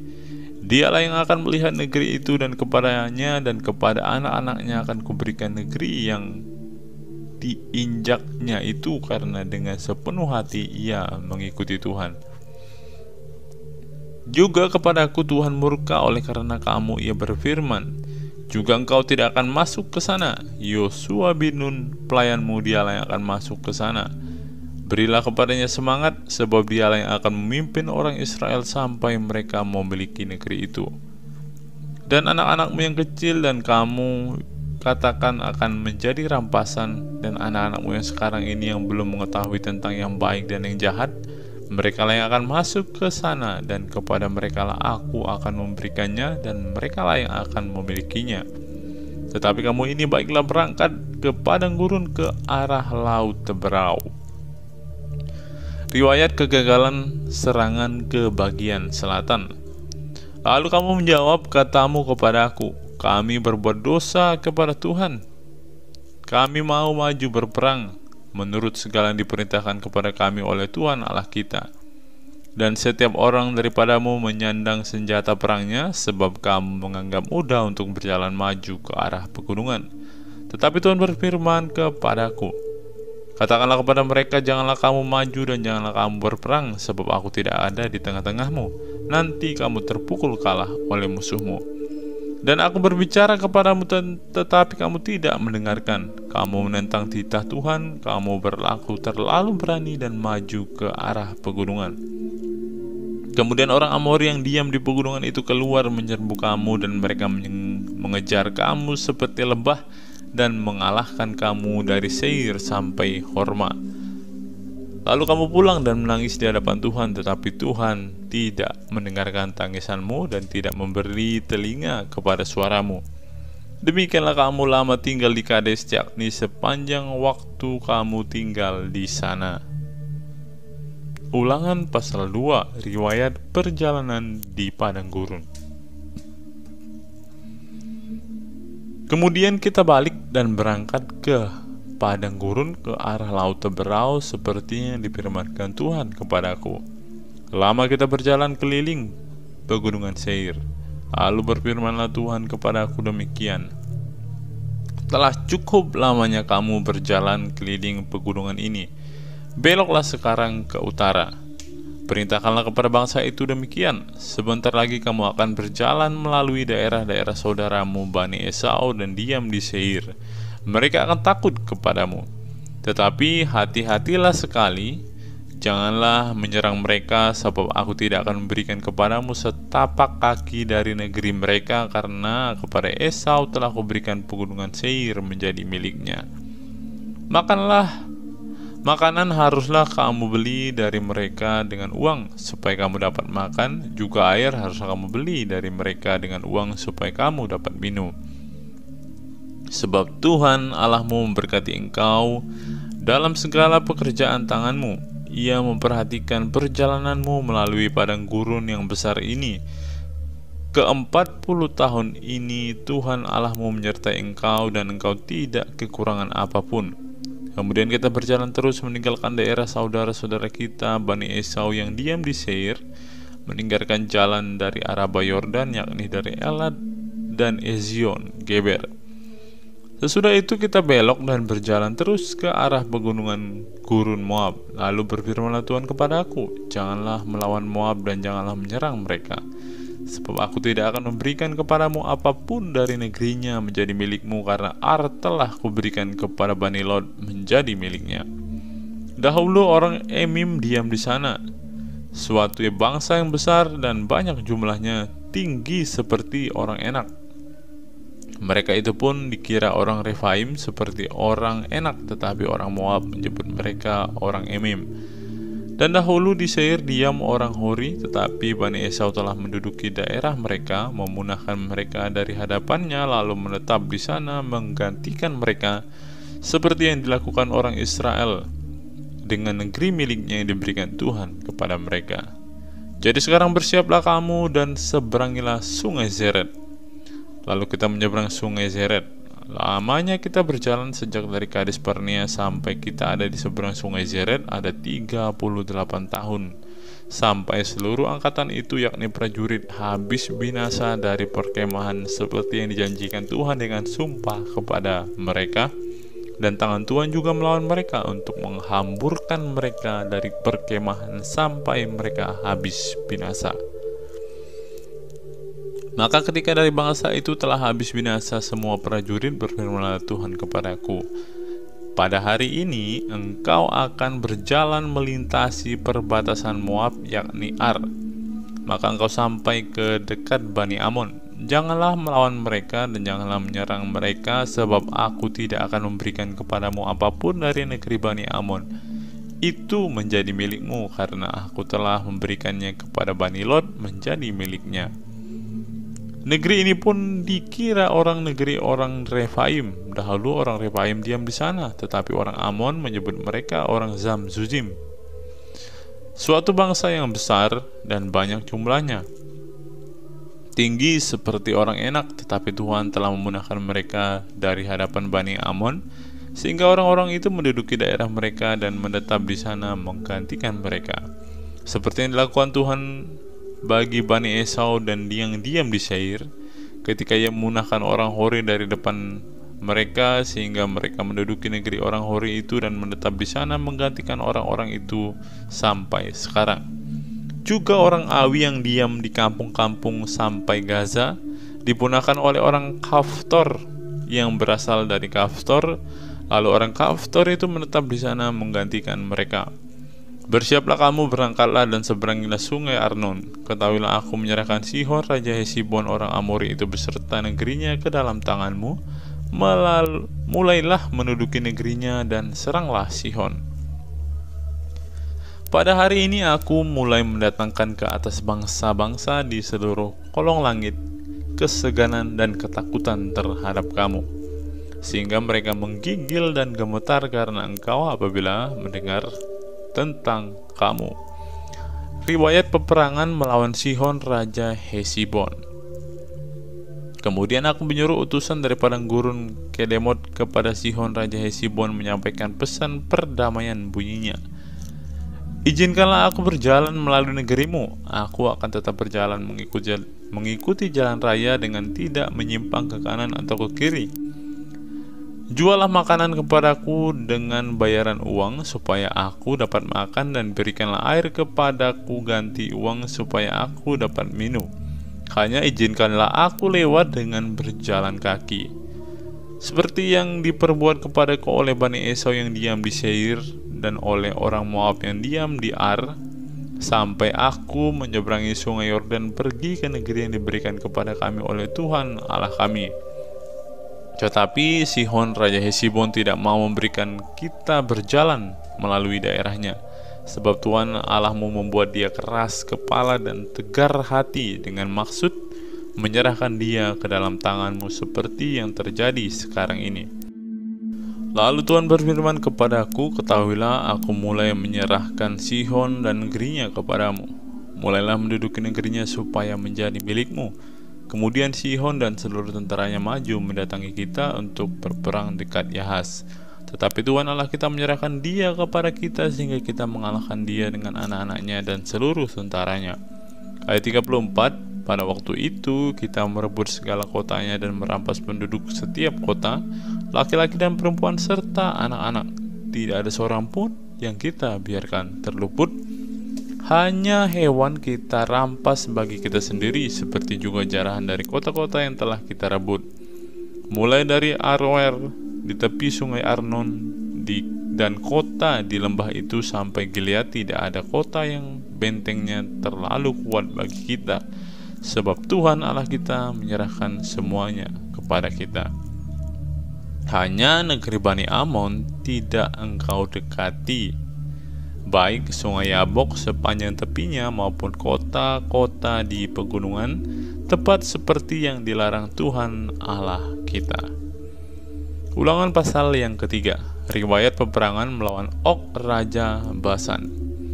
Kemudian beloklah kita dan maju ke arah Basan, dan Og Raja Basan dengan seluruh tentaranya maju mendatangi kita untuk berperang di Edrei.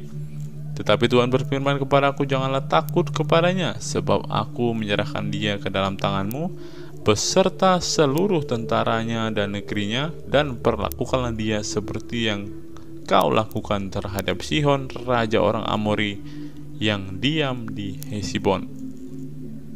Dan Tuhan Allah kita menyerahkan juga Og Raja Basan beserta seluruh tentaranya ke dalam tangan kita, dan kita mengalahkan dia sehingga tidak seorang pun yang luput.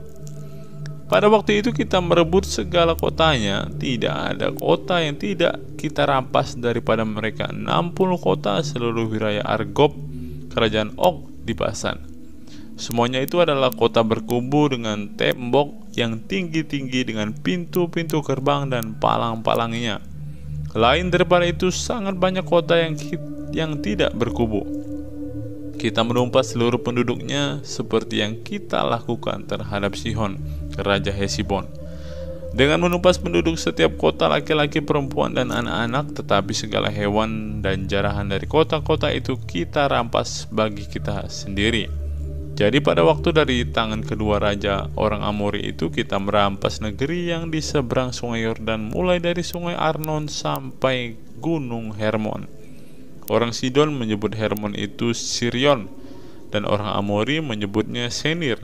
Segala kota di dataran tinggi, seluruh Gilead dan seluruh Basan sampai ke Salka dan Edrei, kota-kota kerajaan Og di Basan. Hanya Og Raja Basan yang tinggal hidup dari sisa-sisa orang Refaim. Sesungguhnya ranjangnya adalah ranjang dari besi. Bukankah itu masih ada di kota Raba Bani Amon? 9 hasta panjangnya dan 4 hasta lebarnya menurut hasta biasa. Riwayat penyerahan daerah sebelah timur sungai Yordan. Adapun negeri itu telah kita duduki pada waktu itu, mulai dari Aroer di tepi sungai Arnon beserta setengah dari pegunungan Gilead dengan kota-kota, aku berikan kepada orang Ruben dan orang Gad. Dan masih tinggal dari Gilead beserta seluruh Basan kerajaan Og, yakni seluruh wilayah Argob, aku berikan kepada suku Manasye yang setengah itu.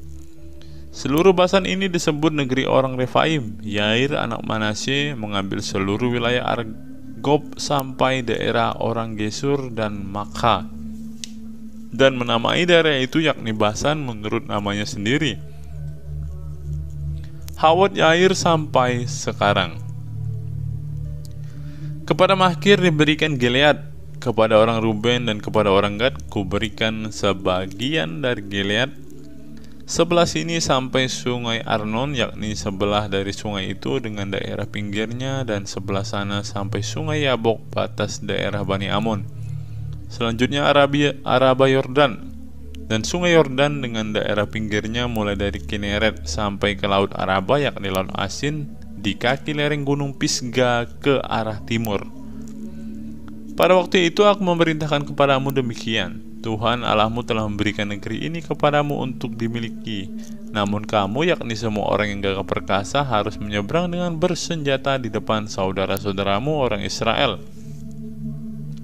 Hanya istri dan anak-anakmu serta ternak-ternakmu, aku tahu ada banyak ternak padamu, boleh tinggal di kota-kota yang telah kuberikan kepadamu, sampai Tuhan mengaruniakan keamanan kepada saudara-saudaramu seperti kepadamu, dan mereka pun memiliki negeri yang diberikan Tuhan Allahmu kepada mereka di seberang sungai Yordan.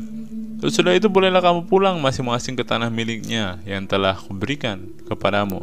Dan kepada Yosua kuperintahkan pada waktu itu demikian: matamu sendirilah yang melihat segala yang dilakukan Tuhan Allahmu terhadap kedua raja itu. Demikianlah akan dilakukan Tuhan terhadap segala kerajaan kemana engkau pergi. Janganlah takut kepada mereka, sebab Tuhan Allahmu dialah yang berperang untukmu. Musa tidak diperkenankan memasuki tanah Kanaan. Juga pada waktu itu, aku mohon kasih karunia Tuhan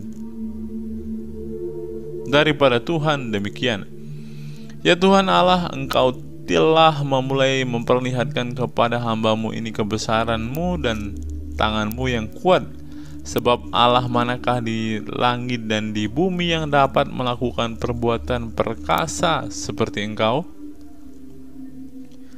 Biarkanlah aku menyeberang dan melihat negeri yang baik yang di seberang sungai Yordan, tanah pegunungan yang baik, dan gunung Libanon.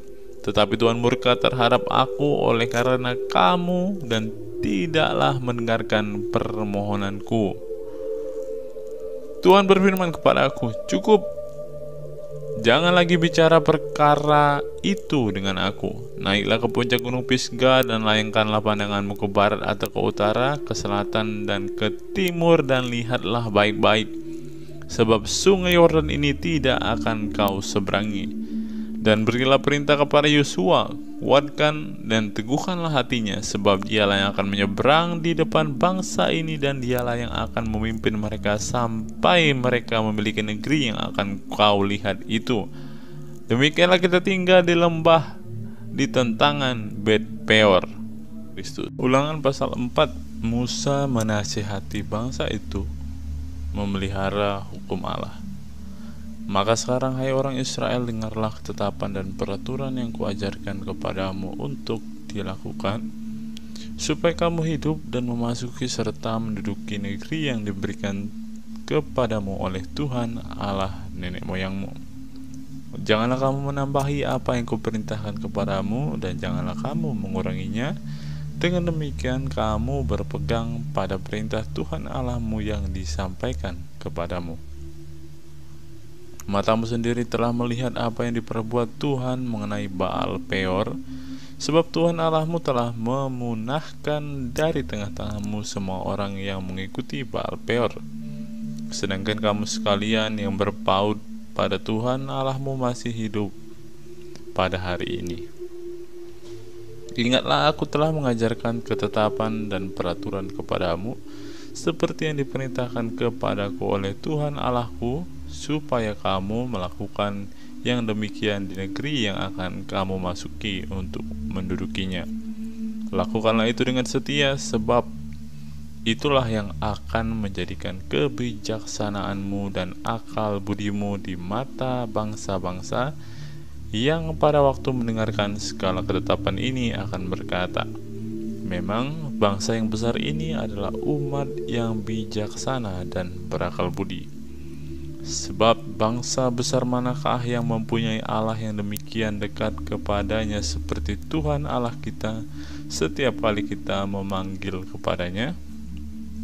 Dan bangsa besar manakah yang mempunyai ketetapan dan peraturan demikian adil seperti seluruh hukum ini yang kubentangkan kepadamu pada hari ini. Tetapi waspadalah dan berhati-hatilah supaya jangan engkau melupakan hal-hal yang dilihat oleh matamu sendiri, dan supaya jangan semuanya itu hilang dari ingatanmu seumur hidupmu. Beritahukanlah kepada anak-anakmu dan kepada cucu cicitmu semuanya itu, yakni hari itu ketika engkau berdiri di hadapan Tuhan Allahmu di Horeb, pada waktu Tuhan berfirman kepadaku, suruhlah bangsa itu berkumpul kepadaku, maka aku akan memberikan mereka mendengarkan segala perkataanku, sehingga mereka takut kepadaku selama mereka hidup di muka bumi, dan mengajarkan demikian kepada anak-anak mereka. Lalu kamu mendekat dan berdiri di kaki gunung itu, sedang gunung itu menyala seperti pusar langit dalam gelap gulita, awan, dan kegelapan. Lalu berfirmanlah Tuhan kepadamu dari tengah-tengah api. Suara kata-kata kamu dengar, tetapi suatu rupa tidak kamu lihat, hanya ada suara. Dan ia memberitahukan kepadamu perjanjian yang diperintahkannya kepadamu untuk dilakukan, yakni ke-10 firman, dan ia menuliskan pada 2 loh batu. Dan pada waktu itu aku diperintahkan Tuhan untuk mengajarkan kepadamu ketetapan dan peraturan, supaya kamu melakukannya di negeri kemana kamu pergi untuk mendudukinya. Hati-hatilah sekali, sebab kamu tidak melihat sesuatu rupa pada hari Tuhan berfirman kepadamu di Horeb di tengah-tengah api, supaya jangan kamu berlaku busuk dengan membuat bagimu patung yang menyerupai berhala apapun, yang berbentuk laki-laki atau perempuan, yang berbentuk binatang yang di bumi, atau berbentuk burung yang bersayap yang terbang di udara, atau berbentuk binatang yang merayap di muka bumi, atau berbentuk ikan yang ada di dalam air di bawah bumi. Dan supaya jangan engkau mengarahkan matamu ke langit, sehingga apabila engkau melihat matahari, bulan, dan bintang, segenap tentara langit, engkau disesatkan untuk sujud, menyembah, dan beribadah kepada sekaliannya itu, yang justru diberikan Tuhan Allahmu kepada segala bangsa di seluruh kolong langit sebagai bagian mereka. Sedangkan Tuhan telah mengambil kamu dan membawa kamu keluar dari dapur peleburan besi dari Mesir, untuk menjadi umat miliknya sendiri seperti yang terjadi sekarang ini. Tetapi Tuhan menjadi murka terhadap aku oleh karena kamu. Ia bersumpah bahwa aku tidak akan menyeberangi sungai Yordan dan tidak akan masuk ke dalam negeri yang baik yang diberikan Tuhan Allahmu kepadamu menjadi milik pusakamu. Sebab aku akan mati di negeri ini dan tidak akan menyeberangi sungai Yordan, tetapi kamu akan menyeberanginya dan menduduki negeri yang baik itu. Hati-hatilah supaya jangan kamu melupakan perjanjian Tuhan Allahmu yang telah diikatnya dengan kamu, dan membuat bagimu patung yang menyerupai apapun oleh Tuhan Allahmu dilarang kau perbuat. Sebab Tuhan Allahmu adalah api yang menghanguskan, Allah yang cemburu. Apabila kamu beranak cucu dan kamu telah tua di negeri itu, lalu kamu berlaku busuk dengan membuat patung yang menyerupai apapun juga, dan melakukan apa yang jahat di mata Tuhan Allahmu, sehingga kamu menimbulkan sakit hatinya, maka aku memanggil langit dan bumi menjadi saksi terhadap kamu pada hari ini, bahwa pastilah kamu habis binasa dengan segera dari negeri kemana kamu menyeberangi sungai Yordan untuk mendudukinya. Tidak akan lanjut umurmu di sana, tetapi pastilah kamu punah. Tuhan akan menyerahkan kamu di antara bangsa-bangsa, dan hanya dengan jumlah yang sedikit kamu akan tinggal di antara bangsa-bangsa kemana Tuhan akan menyingkirkan kamu. Maka di sana kamu akan beribadah kepada Allah buatan tangan manusia, dari kayu dan batu, yang tidak dapat melihat dan tidak dapat mendengar dan tidak dapat makan dan tidak dapat mencium. Dan baru di sana engkau mencari Tuhan Allahmu dan menemukannya, asal engkau menanyakan Dia dengan segenap hatimu dan dengan segenap jiwamu. Apabila engkau dalam keadaan terdesak dan dalam segala hal ini menimpa engkau di kemudian hari, maka engkau akan kembali kepada Tuhan Allahmu dan mendengarkan suaranya. Sebab Tuhan Allahmu adalah Allah penyayang, Ia tidak akan meninggalkan atau memusnahkan engkau, dan Ia tidak akan melupakan perjanjiannya yang diikrarkannya dengan sumpah kepada nenek moyangmu. Sebab cobalah tanyakan dari ujung langit ke ujung bumi tentang zaman dahulu yang ada sebelum engkau, sejak waktu Allah menciptakan manusia di atas bumi. Apakah ada pernah terjadi sesuatu hal yang demikian besar, atau apakah ada pernah terdengar sesuatu seperti itu? Pernahkah suatu bangsa mendengar suara ilahi yang berbicara di tengah-tengah api seperti yang kau dengar dan tetap hidup? Atau pernahkah suatu Allah mencoba datang untuk mengambil baginya suatu bangsa dari tengah-tengah bangsa yang lain dengan cobaan-cobaan, tanda-tanda, serta mujizat-mujizat dan peperangan, dengan tangan yang kuat, dengan lengan yang teracung, dan dengan kedahsyatan-kedahsyatan yang besar seperti yang dilakukan Tuhan Allahmu bagimu di Mesir di depan matamu? Engkau diberi melihatnya untuk mengetahui bahwa Tuhanlah Allah, tidak ada Allah yang lain kecuali Dia. Dari langit Ia memberikan engkau mendengar suaranya untuk mengajari engkau. Di bumi Ia membiarkan engkau melihat api yang besar, dan segala perkataannya kau dengar dari tengah-tengah api. Karena Ia mengasihi nenek moyangmu dan memilih keturunan mereka, maka Ia sendiri telah membawa engkau keluar dari Mesir dan dengan kekuatannya yang besar, untuk menghalau dari hadapanmu bangsa-bangsa yang lebih besar dan lebih kuat daripadamu, untuk membawa engkau masuk ke dalam negeri yang mereka dan memberikannya kepadamu menjadi milik pusakamu seperti yang terjadi sekarang ini.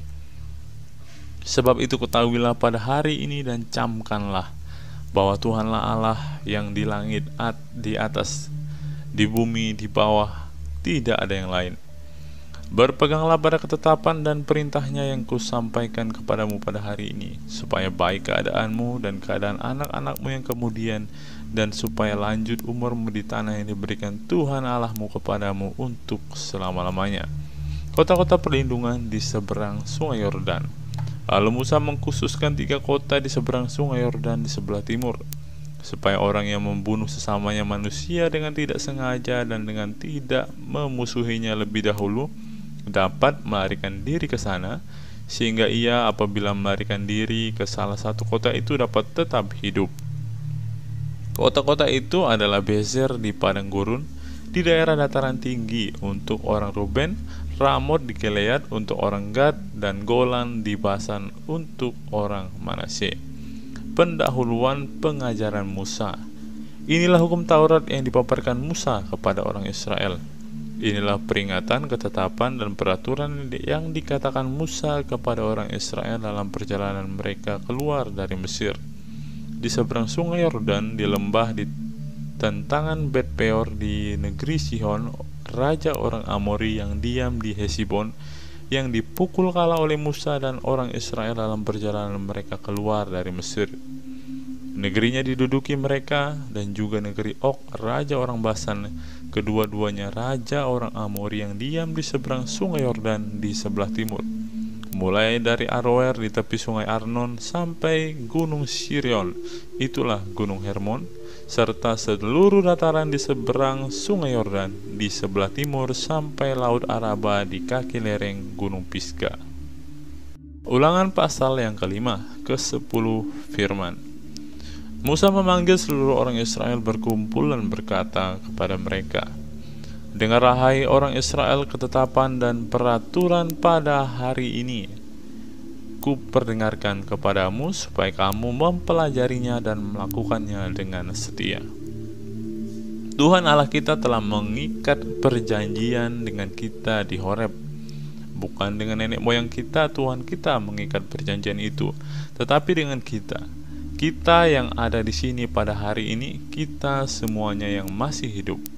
Tuhan telah berbicara berhadapan muka dengan kamu di gunung di tengah-tengah api.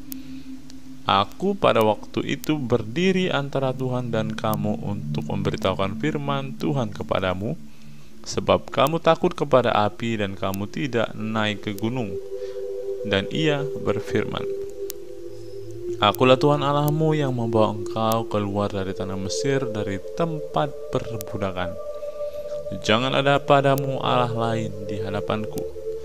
Janganlah membuat bagimu patung yang menyerupai apapun yang ada di langit di atas, atau yang ada di bumi di bawah, atau yang ada di dalam air di bawah bumi.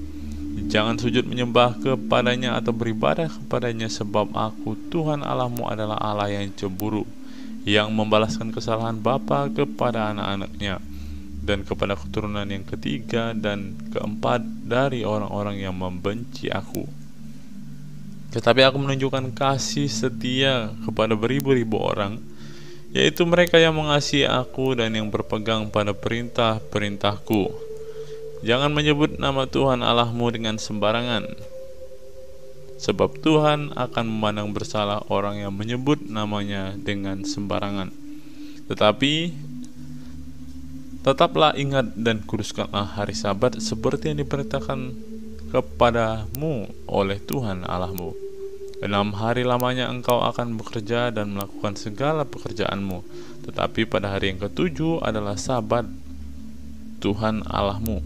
Maka janganlah melakukan sesuatu pekerjaan, engkau atau anakmu laki-laki atau anakmu perempuan, atau hambamu laki-laki atau hambamu perempuan, atau lembumu atau keledaimu atau hewanmu yang manapun, atau orang asing yang di tempat kediamanmu, supaya hambamu laki-laki dan hambamu perempuan berhenti seperti engkau juga. Sebab haruslah kau ingat bahwa engkau pun dahulu budak di tanah Mesir, dan engkau dibawa keluar dari sana oleh Tuhan Allahmu dengan tangan yang kuat dan dengan lengan yang terancung. Itulah sebabnya Tuhan Allahmu memerintahkan engkau merayakan hari Sabat. Hormatilah ayahmu dan ibumu seperti yang diperintahkan kepadamu oleh Tuhan Allahmu, supaya lanjut umurmu dan baik keadaanmu di tanah yang diberikan Tuhan Allahmu kepadamu. Jangan membunuh, jangan berzina, jangan mencuri, jangan mengucapkan saksi dusta tentang sesamamu, jangan mengingini istri sesamamu, dan jangan menghasratkan rumahnya, atau ladangnya, atau hambanya laki-laki, atau hambanya perempuan, atau lembunya, atau keledainya, atau apapun yang dipunyai sesamamu. Firman itulah yang diucapkan Tuhan kepada seluruh jemaah dengan suara nyaring di gunung, di tengah-tengah api, awan, dan kegelapan, dan tidak ditambahkannya apa-apa lagi. Ditulisnya semuanya pada 2 loh batu, lalu diberikannya kepadaku. Orang Israel takut menghadapi kedatangan Tuhan. Ketika kamu mendengar suara itu dari tengah-tengah gelap gulita, sementara gunung itu menyala, maka kamu, yakni semua kepala sukumu dan para tua-tuamu, mendekati aku dan berkata, "Sesungguhnya Tuhan Allah kita telah memperlihatkan kepada kita kemuliaan dan kebesarannya, dan suaranya telah kita dengar dari tengah-tengah api. Pada hari ini telah kami lihat bahwa Allah berbicara dengan manusia, dan manusia itu tetap hidup. Tetapi sekarang, mengapa kami harus mati? Sebab api yang besar ini akan menghanguskan kami. Apabila kami lebih lama lagi mendengarkan suara Tuhan Allah kita, kami akan mati. Sebab makhluk manakah yang telah mendengarkan suara dari Allah yang hidup dan yang berbicara dari tengah-tengah api seperti kami dan tetap hidup? Mendekatlah engkau dan dengarlah segala yang difirmankan Tuhan Allah kita, dan engkaulah yang mengatakan kepada kami segala yang difirmankan kepadamu oleh Tuhan Allah kita, maka kami akan mendengarkan dan melakukannya. Ketika Tuhan mendengarkan perkataan itu, sedang kamu mengatakan kepadaku, maka berfirmanlah Tuhan kepadaku, Tuhan, kau dengar perkataan bangsa ini yang dikatakan mereka kepadamu. Segala yang dikatakan mereka itu baik, kiranya hati mereka selalu begitu, yakni takut akan daku dan berpegang pada segala perintahku, supaya baik keadaan mereka dan anak-anak mereka untuk selama-lamanya. Pergilah, katakanlah kepada mereka, kembalilah ke kemahmu. Tetapi engkau berdiri di sini bersama-sama dengan aku, maka aku hendak mengatakan kepadamu segenap perintah, yakni ketetapan dan peraturan yang akan kuajarkan kepada mereka, supaya mereka melakukannya di negeri yang kuberikan kepada mereka untuk dimiliki. Maka lakukanlah semuanya itu dengan setia, seperti yang diperintahkan kepadamu oleh Tuhan Allahmu. Janganlah menyimpang ke kanan atau ke kiri. Segenap jalan yang diperintahkan kepadamu oleh Tuhan Allahmu haruslah kamu jalani, supaya kamu hidup dan baik keadaanmu serta lanjut umurmu di negeri yang akan kamu duduki. Ulangan pasal yang ke-6. Kasih kepada Allah adalah perintah yang utama. Inilah perintah, yakni ketetapan dan peraturan yang aku ajarkan kepadamu atas perintah Tuhan Allahmu untuk dilakukan di negeri kemana kamu pergi untuk mendudukinya, supaya seumur hidupmu engkau dan anak cucumu takut akan Tuhan Allahmu dan berpegang pada segala ketetapan dan perintahnya yang kusampaikan kepadamu, dan supaya lanjut umurmu.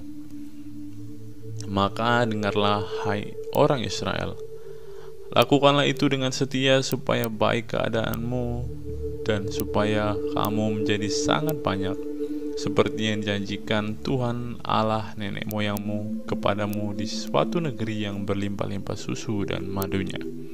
Dengarlah, hai orang Israel, Tuhan itu Allah kita, Tuhan itu Esa. Kasihilah Tuhan Allahmu dengan segenap hatimu dan dengan segenap jiwamu dan dengan segenap kekuatanmu. Apa yang kuperintahkan kepadamu pada hari ini haruslah engkau perhatikan. Haruslah engkau mengajarkan berulang-ulang kepada anak-anakmu dan membicarakannya apabila engkau duduk di rumahmu, apabila engkau sedang dalam perjalanan, apabila engkau sedang berbaring, dan apabila engkau bangun.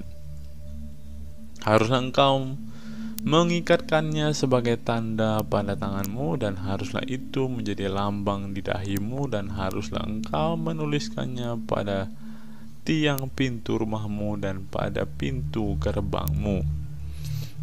Maka apabila Tuhan Allahmu telah membawa engkau masuk ke negeri yang dijanjikannya dengan sumpah kepada nenek moyangmu, yakni Abraham, Ishak, dan Yakub, untuk memberikannya kepadamu kota-kota yang besar dan baik yang tidak kau dirikan, rumah-rumah penuh berisi berbagai-bagai barang baik yang tidak kau isi, sumur-sumur yang tidak kau gali, kebun-kebun anggur dan kebun-kebun zaitun yang tidak kau tanami.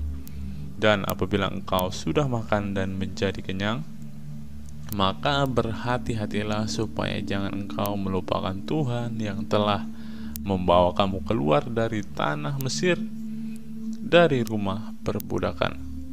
Engkau harus takut akan Tuhan Allahmu. Kepada Dia haruslah engkau beribadah, dan demi namanya haruslah engkau bersumpah. Janganlah kamu mengikuti Allah lain dari antara Allah bangsa-bangsa sekelilingmu, sebab Tuhan Allahmu adalah Allah yang cemburu di tengah-tengahmu, supaya jangan bangkit murka Tuhan Allahmu terhadap engkau sehingga Ia memunahkan engkau dari muka bumi. Janganlah kamu mencobai Tuhan Allahmu seperti kamu mencobai Dia di masa. Haruslah kamu berpegang pada perintah, peringatan, dan ketetapan Tuhan Allahmu yang diperintahkannya kepadamu. Haruslah engkau melakukan apa yang benar dan baik di mata Tuhan, supaya baik keadaanmu dan engkau memasuki dan menduduki negeri yang baik yang dijanjikan Tuhan dengan sumpah kepada nenek moyangmu, dengan mengusir semua musuhmu dari hadapanmu seperti yang difirmankan Tuhan. Apabila di kemudian hari anakmu bertanya kepadamu, apakah peringatan, ketetapan, dan peraturan yang diperintahkan kepadamu oleh Tuhan Allah kita maka haruslah engkau menjawab anakmu itu, kita dahulu adalah budak Firaun di Mesir, tetapi Tuhan membawa kita keluar dari Mesir dengan tangan yang kuat. Tuhan membuat tanda-tanda dan mujizat-mujizat yang besar dan mencelakakan terhadap Mesir, terhadap Firaun dan seisi rumahnya di depan mata kita. Tetapi kita dibawanya keluar dari sana supaya kita dapat dibawanya masuk dan untuk memberikan kepada kita negeri yang telah dijanjikannya dengan sumpah kepada nenek moyang kita. Tuhan Allah kita memerintahkan kepada kita untuk melakukan segala ketetapan itu dan untuk takut akan Tuhan Allah kita, supaya senantiasa baik keadaan kita dan supaya Ia membiarkan kita hidup seperti sekarang ini. Dan kita akan menjadi benar apabila kita melakukan segenap perintah itu dengan setia di hadapan Tuhan Allah kita, seperti yang diperintahkannya kepada kita.